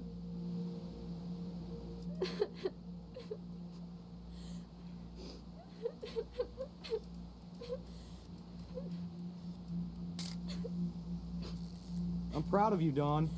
Always remember that. Achso, okay? den Typen muss ich ja laufen. Der Typ muss ja laufen. Dad, it's twitching. I think That's it's totally normal, Don. Just focus on the camera. Try not to think about... Dad! Stimmt, da war ja was. Auf der Jagd, das letzte lebende Bild von... Of all these stories, that's the one I wish most that my mom had told me.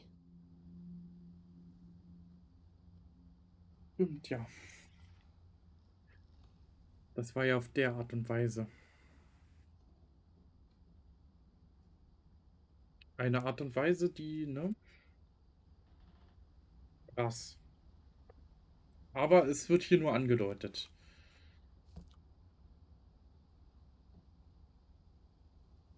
Das war Sam, der Jäger. Ein dummer Zufall, ja, aber... Instead of hiding from death, Sam seemed to go out of his way to meet it.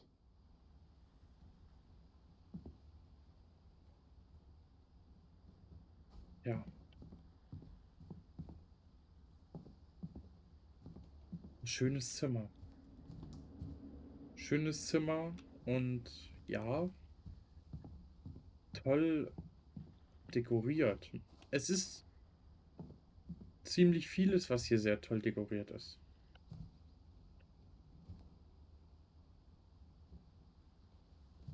Jäger, Fotograf, Marinesoldat. Ja, so kann man das auch sehen.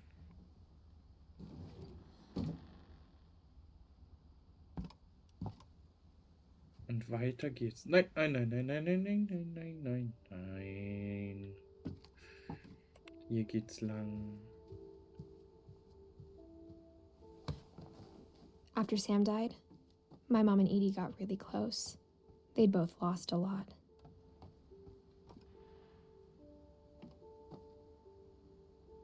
Tja. Im Leben kann man vieles verlieren, ne?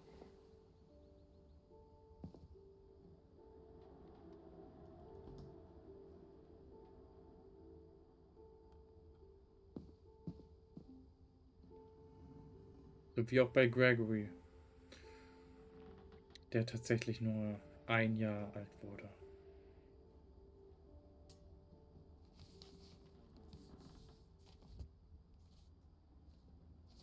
Dear Kay, do you remember the way Gregory used to laugh when he thought he was alone? Like something funny was happening, but only he could see it. Oh ja. I think he saw things the rest of us don't.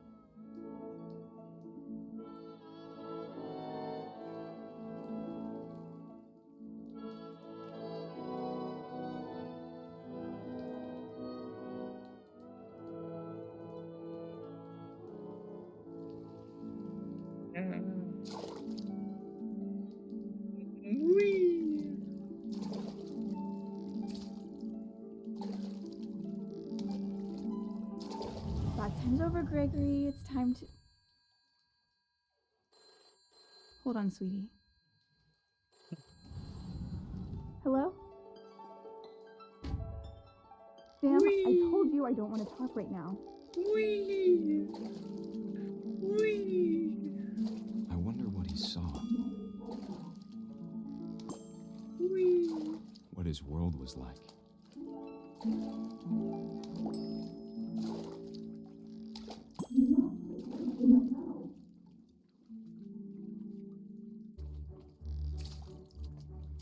He reminded me so much of Calvin.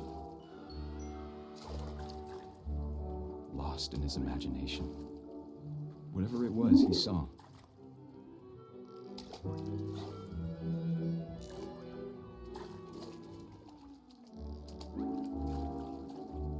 It sure made him happy.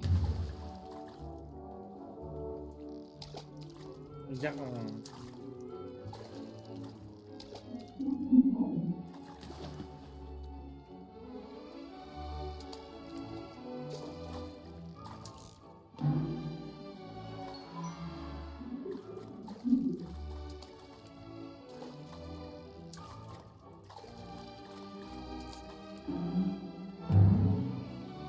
I know how silly it sounds.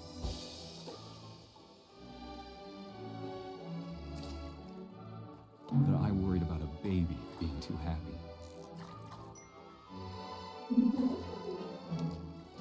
But I could feel him slipping away. Sorry about that, Gregory. I know you did everything you could. Maybe if I hadn't called that night. Damn it. Hold on, I don't want Gregory to hear. I wish you could have told us about the world he saw.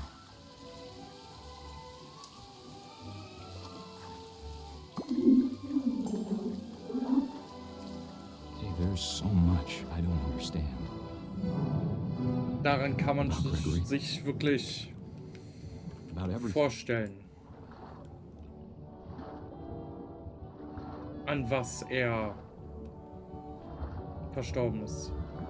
But I know what happened wasn't your fault. Dazu kann man auch nichts sagen. Also, ich sag dazu einfach gar nichts mehr. I'm sure he's happy. And he'd want you to be happy too. Good luck, Kay. Love, Sam.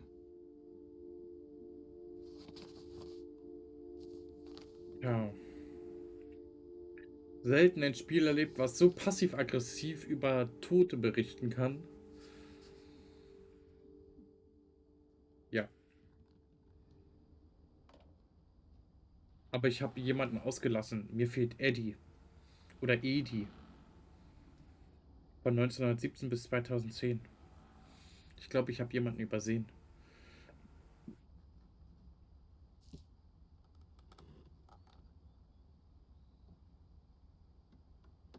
Ja. Sowas kann passieren. Traurig, aber ich will gar nicht wissen, wie oft das schon in der Geschichte der Menschheit passiert ist. Dass dann kleine Kinder einfach unbeaufsichtigt gewartet haben und dann plötzlich schneller Engelreich erreicht haben, als sie überhaupt das erste Wort sprechen konnten. I can't imagine my mom ever writing poetry, and yet...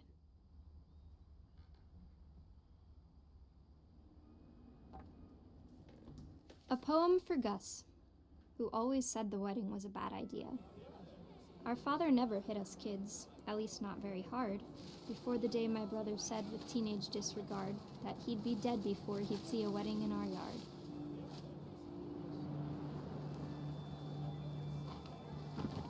My father made him come, of course, but Gus stood far apart, just flew his kite and bottled up the storm inside his heart.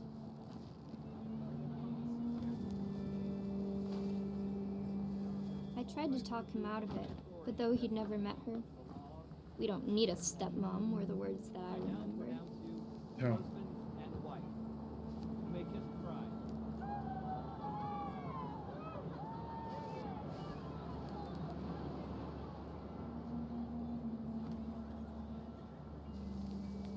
Schauen wir mal.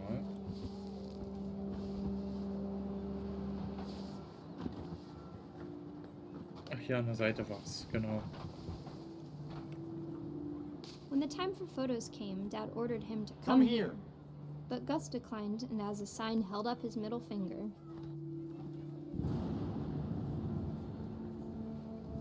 Ja. Kein Bock auf Fotos, ne? Würde ich mal sagen. The wind picked up and panicked geese appeared and quickly went. But all the humans did that day was go inside the tent. Dieses Spiel ist wie eine Art Podcast.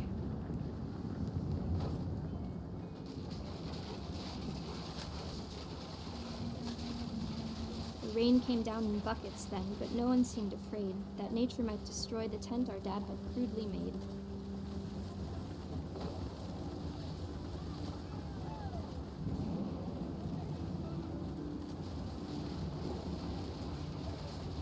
thunder sounded much too close and full of angry power. But all my father said to this was, "Make the music louder."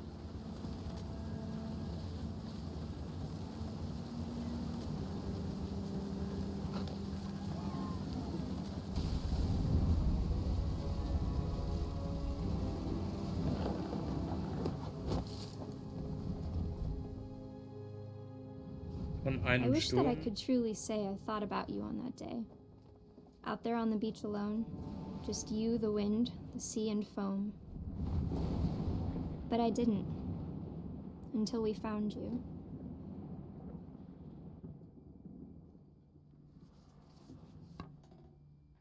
Gas. Auf seiner ganz anderen, She never talked about krassen it. Art und Weise Mom told me once if I was a boy, gegangen. they were going to name me Gus.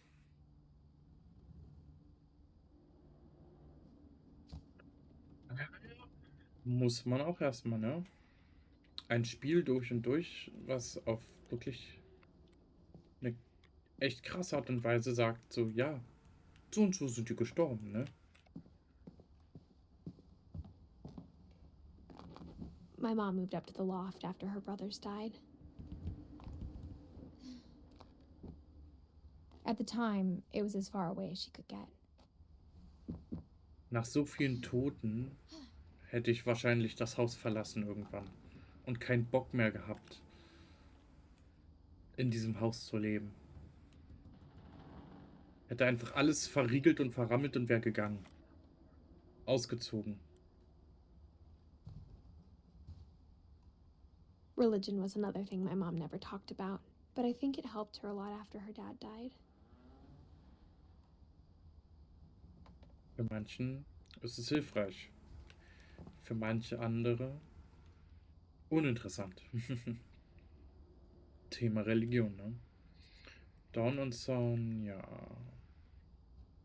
1986, das She Bild. spent a summer building houses in Calcutta, where she met my dad, Sanjay. Ja. Oh, hier sogar mit Telefon. So ein kleines Loft auf dem Dachboden. So ein bisschen was zum Chillen. Ein Computer. Und eine Feuerwehrrutsche. So eine Feuerstangenrutsche. Ich weiß jetzt nicht, soll ich erst runterrutschen oder nach draußen gehen? Ich weiß nicht. Weil hochklettern können wir bestimmt nochmal.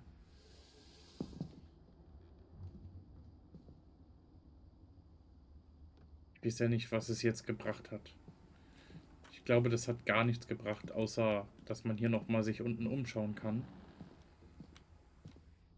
Weil die Tür ist versiegelt.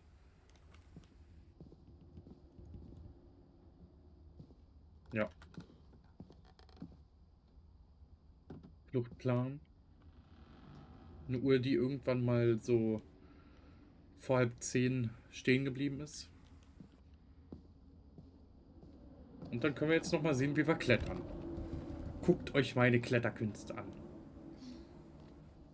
Aber ganz ehrlich, wenn ich mir jetzt überlege, okay, das wäre jetzt eine realistische Vorstellung davon, wie zum Beispiel meine Familienstory aussehen könnte. Und ich bin auf den Spuren meiner Familienstory.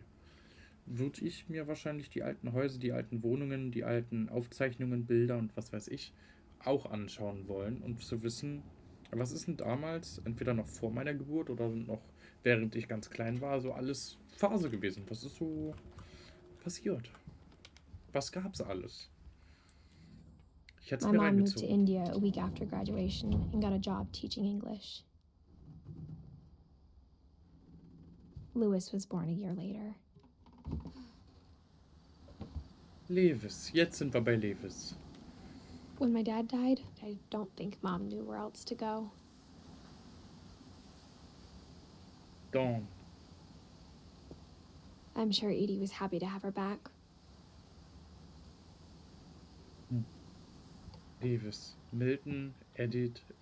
Ah, ja. And to see kids in the house again.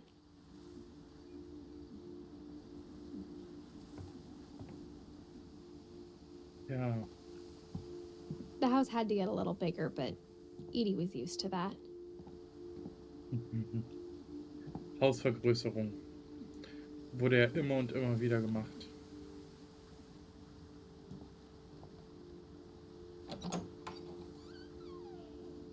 And for Eine a eigene while, Schule. things were good. Almost normal.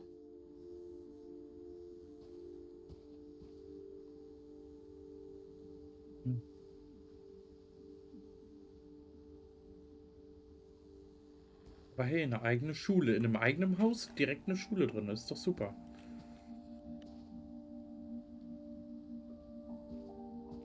Vor allem, wenn ich mir überlege, wie haben die hier alles hochgeschleppt? Über die ganzen engen Gänge und so hochschleppen. Fuck. Bei Edith sind tatsächlich noch Zettel drin. Von irgendeinem bestimmten, keine Ahnung, Smartipedia. Ah ja. Nicht Wikipedia, sondern Smartipedia. Und hier ist auch schon ein neu moderner, oder für damalige Verhältnisse neu moderner Drucker und ein Laptop. Der nach einem Apple-Produkt aussieht. Aber natürlich markenlos ist. To teach and to learn. Dawn Finch. Ah ja.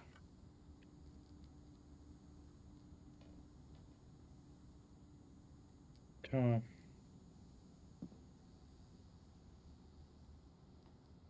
So ein Ding ist das. Mythen, Geschichte, Curse, weiß ich gerade nicht, was das auf Deutsch heißt. Aber krass.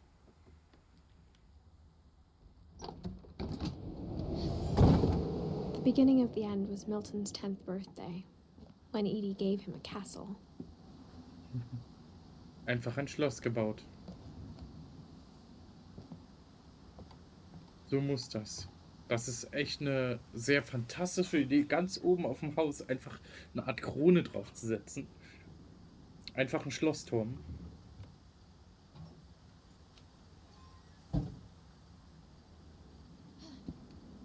Es ist definitiv eine geile Idee.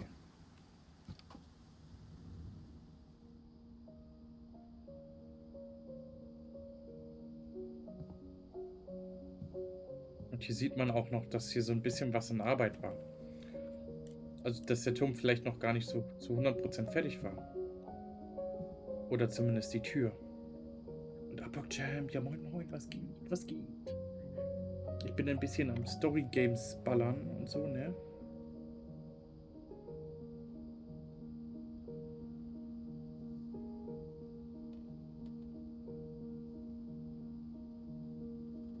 So ein Ding ist das. Ja. Gut, dann schauen wir uns mal an, was bei Milton so Phase war.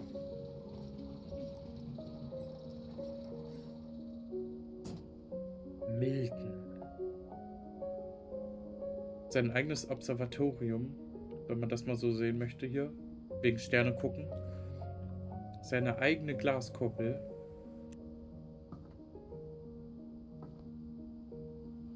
(1992). Ein Daumenkino.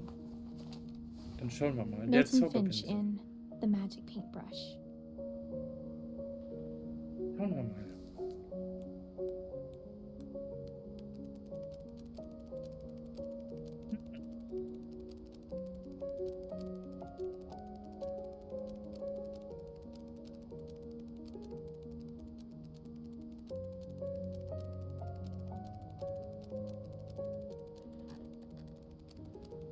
Daher die Tür, die unten steht.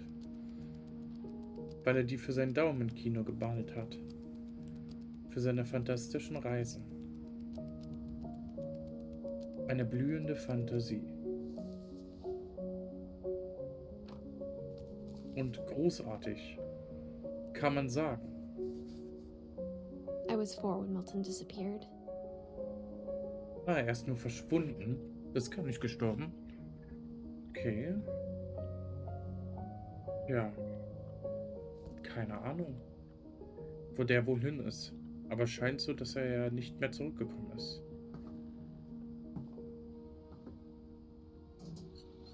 Mom spent months searching for my brother. Then she sealed the doors.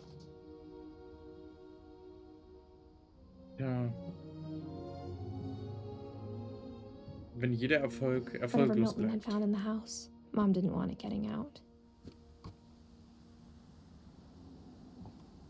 Und nein, hier gibt es tatsächlich nichts um. Ich darf gleich wieder umdrehen. Genau, weil hier stehen nur ein paar Säcke im Weg. Also man muss schon sagen, das Haus an sich ist fantastisch. Und alles, was dazu gehört. Aber ja, was soll ich sagen? Ne?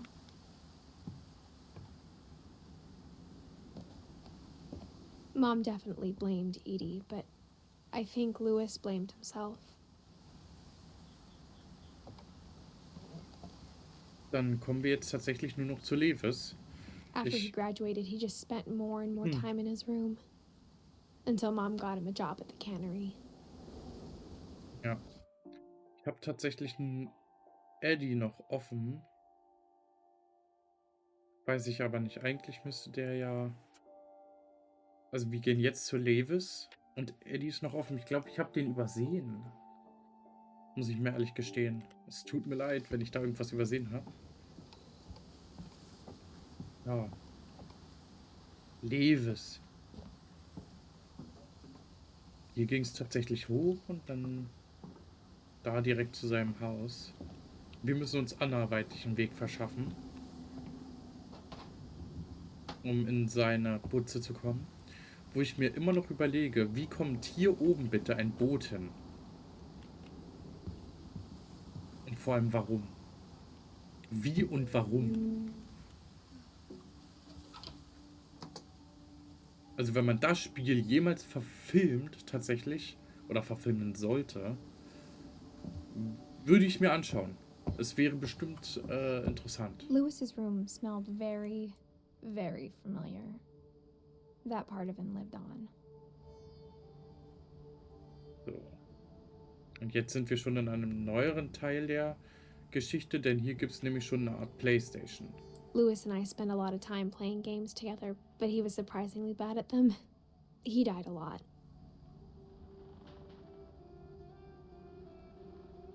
Ja. Highschool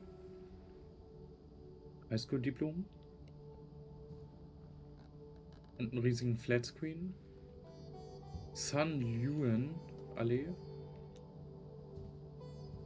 Und ein größerer Computer mit 2 Monitoren. Und damals diese ganz neuen Gaming-Tastaturen. Mit diesen goldenen WASD-Tasten. So eine ähnliche hatten wir damals im Jahre 2006 bis 2010 oder so auch mal.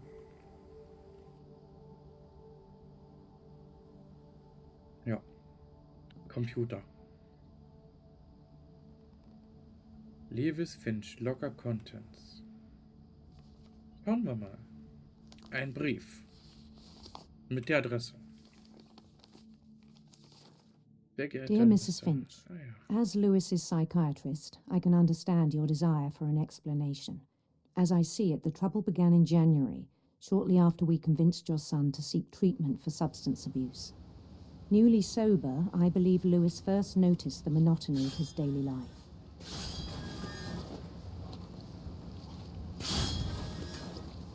He kept working at the cannery, but he withdrew part of himself. In our sessions, I saw the same behavior. His mind began to... Eine Sekunde.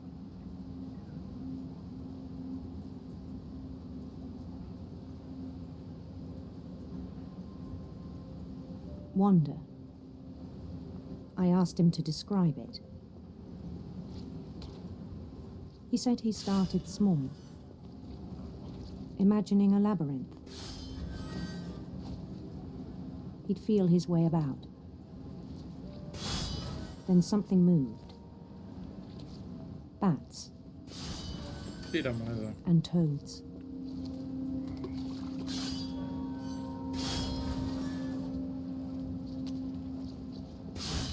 And things that have not names. He knew it was all in his head. But but he took it very seriously. I had hoped he'd find himself.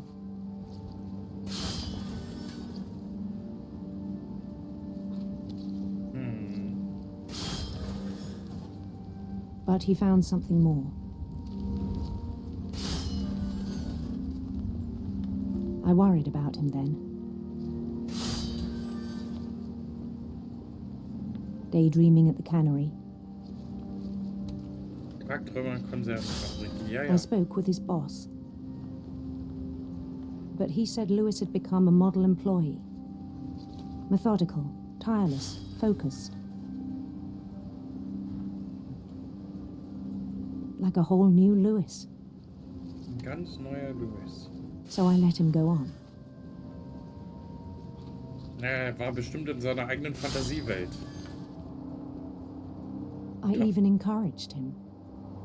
Und er hat bestimmt auch nur It irgendwie seemed immer very dasselbe promising at gemacht. first.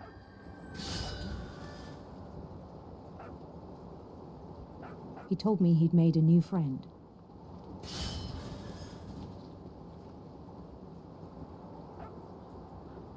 On the edge of a city he named Lewis Topia. He built the city up slowly, brick by brick. Then he made musicians.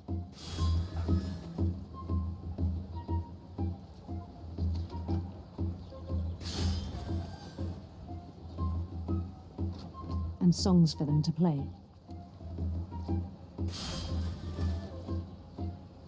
He talked about starting a band. And he was always humming something. Every day his imagination grew stronger.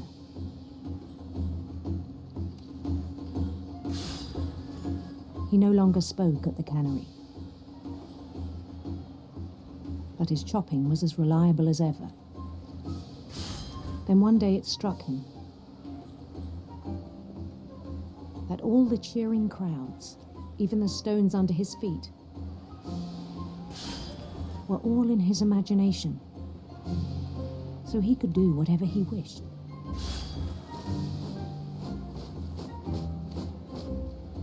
He held an election for mayor. And he won. They begged him to stay, but his mind was already wandering. It became a game for him.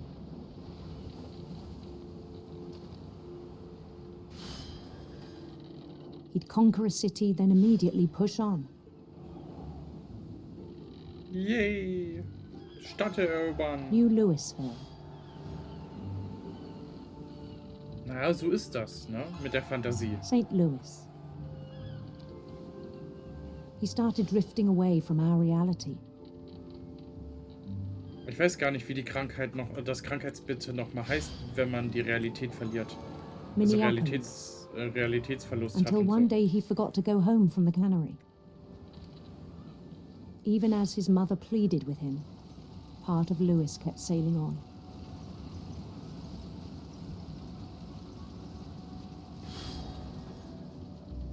Ja. Ich weiß gar nicht mehr, wie das Krankheitsbild nochmal heißt. Wenn man komplette Realitätsverlust hat. In Louisburg, he heard rumors of a...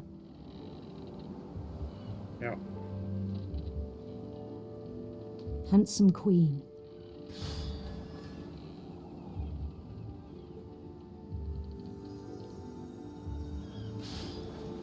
Immer unermüdlich weiterarbeiten. The queen was on her own quest for...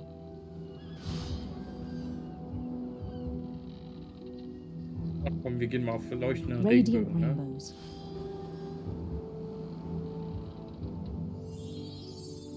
Ja, schöne Regenbögen. Die LGBTQ-Gemeinde freut sich.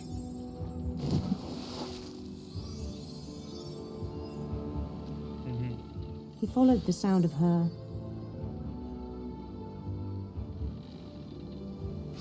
electric sitar. Yeah.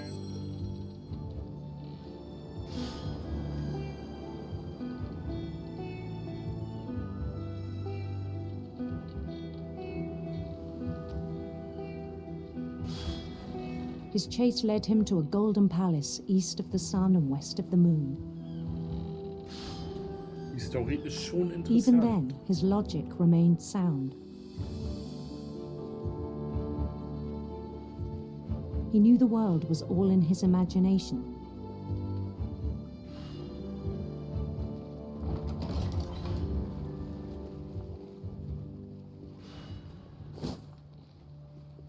But he was so proud of having created it. In his own eyes, he'd become something greater than a king. In seinen Augen war er natürlich, ne, ein großer König. Komplette Realitätsverluste. Natürlich. For someone who'd never known success in the real world, I think it was overwhelming. And then it struck him that the real Lewis was not the one chopping salmon, but the one climbing the steps of a golden palace.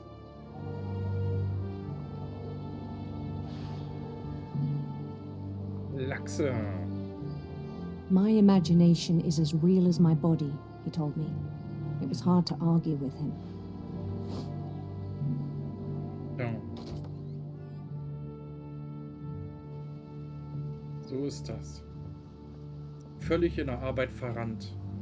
Absolute Realitätsverlust. He began to forget the world we know.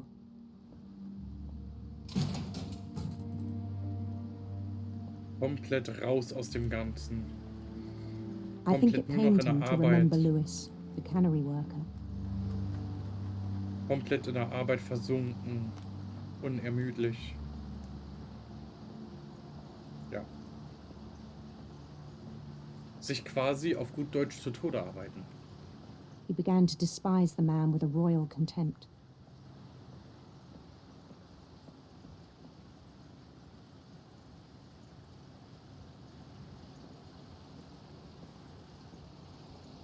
I still thought I could save him. Even after he said Da he was spricht die being Mutter. crowned king Natürlich over all denkt the man, lands man of kann wonder. jemanden retten, den man liebt. Natürlich denkt man das. The palace would be packed with his companions.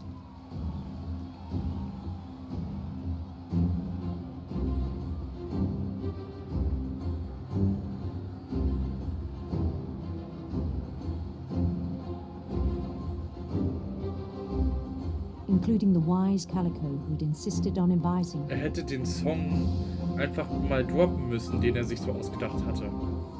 Damit hätte er bestimmt genug Geld gemacht. Und da ist Molly die Katze. Nicht mehr das Mädchen, sondern die Katze.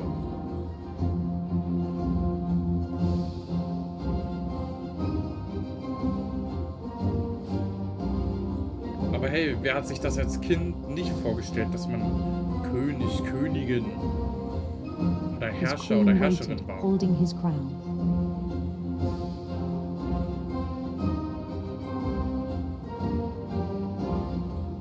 There was only one thing left to do. Es blieb nur noch eines zu tun. Ich glaube, den Kopf senken. Oder was glaubt ihr?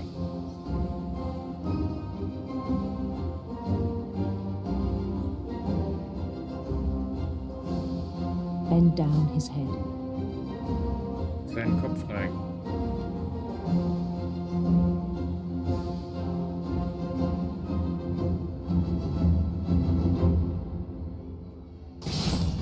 And the rest I think you know. Mrs. Finch, your son was a kind man who will be missed by all of us who knew him.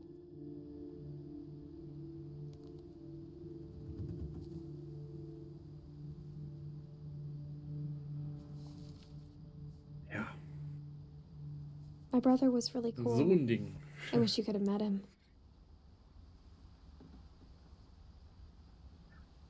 Ja, so ein Ding ist das, würde ich mal sagen. Kann man nur leider nicht ändern. Aber es gibt Leute, die tun sich nun mal auch zu Tode arbeiten. Also im wahrsten Sinne des Wortes. Kann man nun mal nicht ändern, ist aber so. Und ich finde, dass mit jeder weiteren Story, in jedem weiteren Raum, mit jedem weiteren Familienmitglied, was hier gerade geht, es ist und bleibt interessant und spannend. Einfach zu sehen, was da gerade eigentlich so passiert. Ne?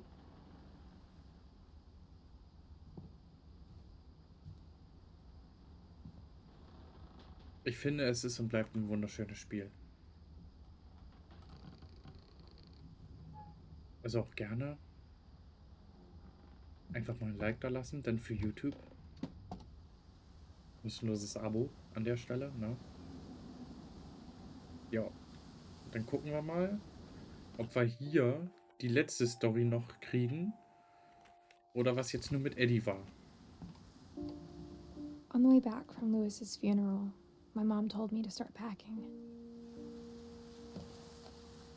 She waited until the day before we left to tell Edie. I'm not sure if she wanted to make it easier or harder.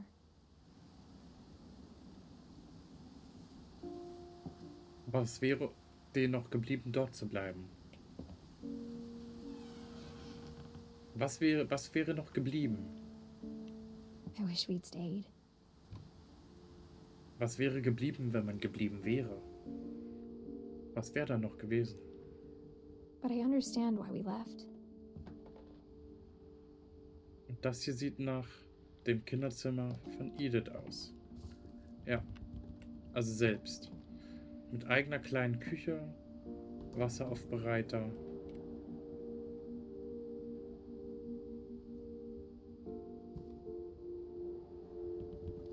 Ja, ein riesiges Haus. Mit so unglaublich vielen Dingen zu My entdecken. mom ended up leaving everything behind.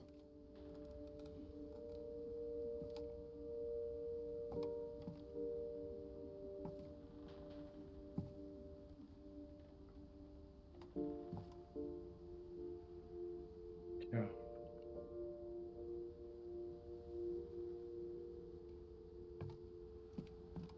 Kann man so viel gar nicht mehr dazu sagen. Dieser Geschals hat sich schon lange nicht angekündigt. Dieses Spiel ist selbsterklärend, da kann man nicht mehr ganz so viel dazu sagen. Es ist ein riesiger Eindruck, dieses Spiel. Und dieses Spiel hinterlässt natürlich auch diesen Eindruck, den es hier vermittelt. Wenn ich mir überlege, seit 2017 spiele ich es immer mal wieder, einfach nur weil es eins der besten Story-Games ist, die ich in der generellen Gaming-Kategorie oder meiner Streaming-Karriere oder auch generell meiner Hobbys bisher gesehen habe. Ich finde es so schade, dass da nie ein zweiter Teil kam. Ein Remaster oder irgend sowas. But Oder it ein had to DLC. end one way or another. All that's left now is to tell you about that last night. Ja, jetzt bleibt dir nur noch von letzter Nacht zu erzählen.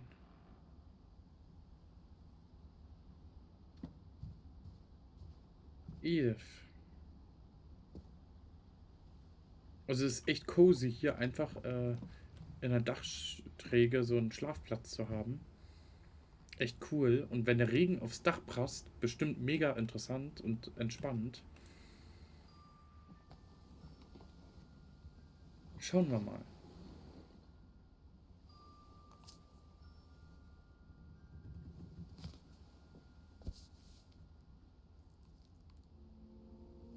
That whole last day, Edie just watched us pack and didn't say a word. Until supper, when she raised her glass and said, "To our final night together, and all our final nights apart." Grandma, you know what I said about alcohol. Some of your medications are very Edith, specific. I left a present for you in the hallway. Why don't you go open it? The grown-ups have to argue now. I'm sorry, you're right. We're all leaving tomorrow. Let's just enjoy our last... I'm not leaving. Edith, you're excused.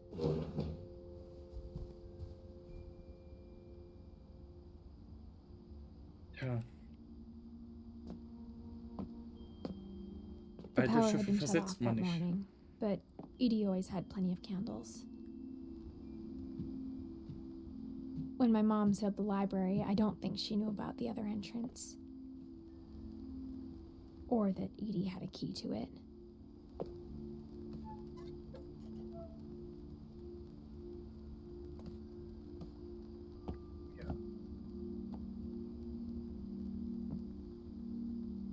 That thing you're afraid of isn't going to end when you leave the house. Ja. Edith has a right to know these stories. My children are dead because of your stories. I think it's best if Edith and I leave tonight. Ja. We'll have the nursing home send a van for you in the morning. Okay? Schauen wir mal. Edith Finch. Dear Edith, there's so many stories I wish I could tell you, but there's only time for one. This is about what happened on the night you were born. That night, the tide went way, way out. It was the first and last time I ever saw the old house aground. There'd been an earthquake out in the middle of the ocean.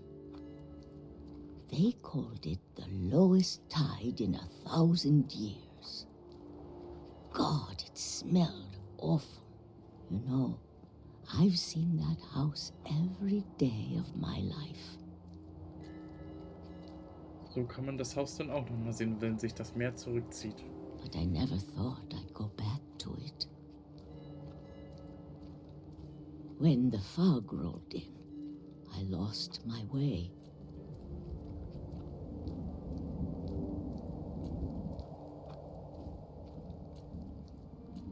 I got turned around.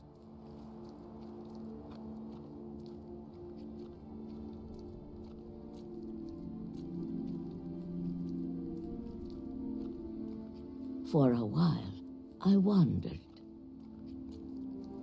Eine Weile streifte ich umher, natürlich im Nebel, wie soll man was anderes machen, ne? I started seeing things. Halluzinationen?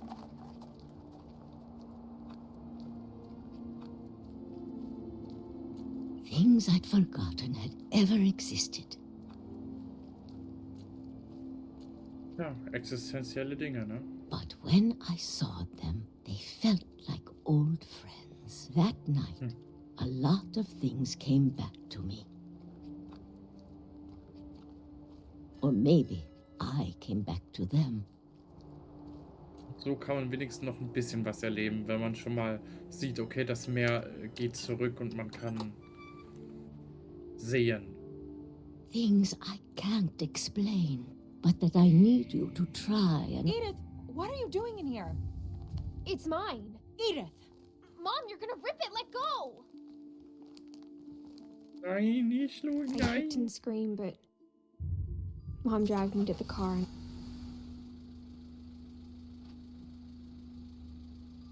I never saw Great Grandma Edie again. The next morning, the van came to pick her up, but she was already gone. Dann After that, we moved verstarb around sie a in lot. dieser Nacht bestimmt.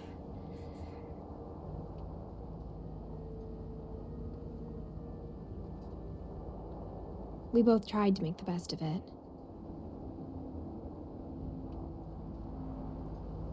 Ja. A few years went by.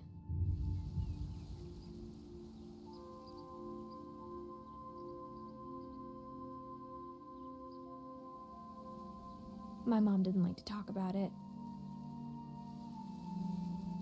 but she started getting sick a lot. The rest happened pretty quickly. She got better for a while, and then she didn't. And then I was alone.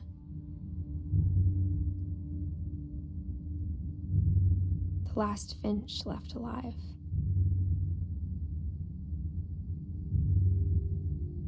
Until I found out about you. I'm still not sure what to tell you about all this. If we lived forever, maybe we'd have time to understand things. But as it is, I think the best we can do is try to open our eyes. and appreciate how strange and brief all of this is.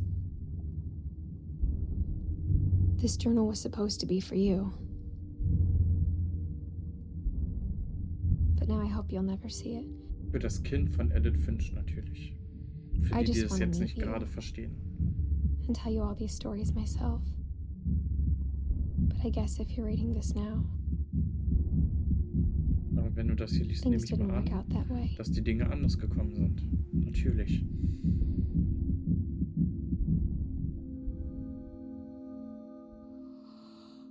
This is where your story begins. I'm sorry I won't be there to see it. It's a lot to ask, but I don't want you to be sad that I'm gone. I want you to be amazed that any of us ever had a chance to be here at all. Good luck. Edith Finch. Von 1999 bis 2017. Und nur der geborene Sohn hat jetzt in dem Sinne eine riesige Story, ein riesiges Haus, keine Eltern und absolut keine Ahnung, was er damit machen soll.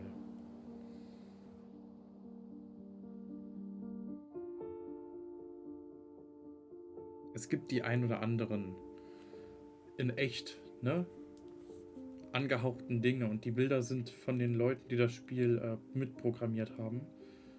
Also das weiß ich zumindest, dass das Bilder sind von den Spielentwicklern. Ja. Aber so zu 100% habe ich diese ganze Story immer noch nicht ganz verstanden.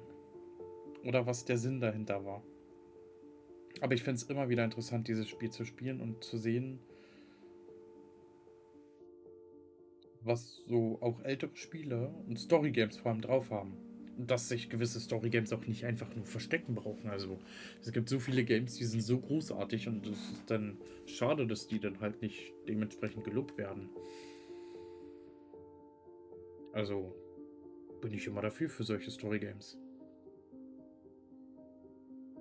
Sehr angenehm zu spielen. Auch wenn halt auf unterschiedlichsten Arten und Weisen da irgendeine Art Tod, Mord, Selbstmord oder was weiß ich thematisiert wird, beziehungsweise ja, angedeutet wird. Weil gezeigt wird es ja nicht, aber angedeutet. Muss man schon mal sagen. Danke, Johann. Entdecke im Nachspann Johanns. Ja. Dann lasse ich mal den Abspann durchlaufen. Ja. So ist das.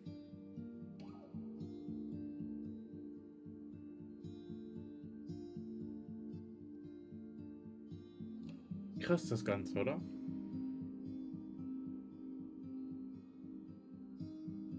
Und wenn ich mir überlege, wie oft ich dieses Spiel schon im Stream gespielt habe, also sowohl 2020, 2021, 2022 und dann tatsächlich auch 23, habe ich es auch einmal gestreamt gehabt. Also im Sommer, glaube ich, war das. Und jetzt nochmal dieses Jahr. 24.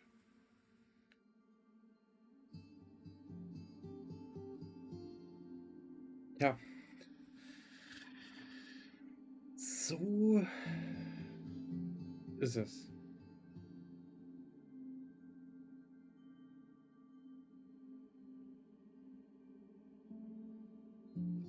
In dem Sinne hätte ich jetzt richtig schnell gemacht. Ich streame seit 2 Stunden 20 Minuten. Hätte ich am Anfang nicht noch knapp 10 Minuten gewartet, bis die ersten paar Leute drin sind und so. Ne? Oder hätte ich die ein oder anderen Pausen nicht zwischendurch gemacht oder irgendwie noch mal was getrunken oder so. Definitiv in 2 Stunden mit sämtlichen Abkürzungen hätte ich das bestimmt hier durchgespielt gehabt.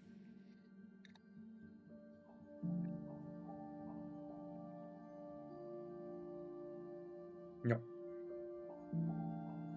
Bestimmt.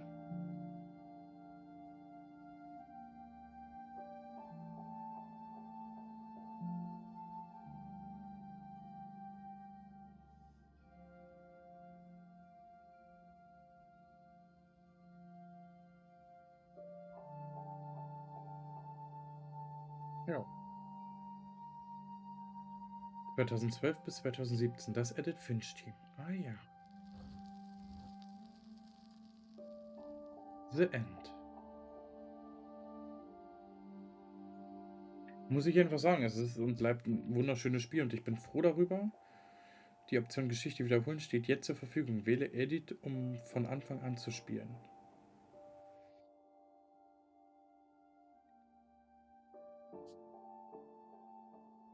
Kann ich jetzt tatsächlich wiederholen.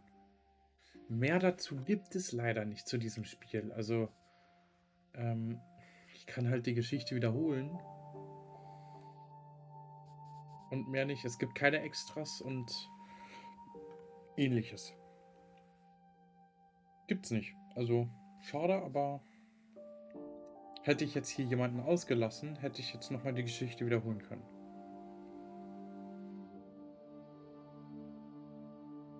Ja. Es ist und bleibt ein tolles Spiel. Auf jeden Fall. Kann man nicht anders sagen.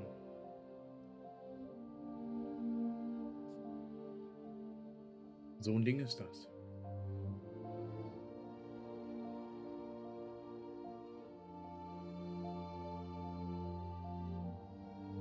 Also, ich würde mal sagen, das war's von dem Spiel What Remains of Edith Finch. Und dann, ja, für die Leute, die es dann auf YouTube sehen, die können ja gerne reinschreiben, was sie dazu denken, was sie sich so darunter vorstellen und was so ihre Gedanken und Gefühle dazu sind. Aber ansonsten würde ich einmal ganz kurz den Stream beenden und dann spielen wir wieder was anderes. Genau, so ein Ding ist das. Also, bis gleich.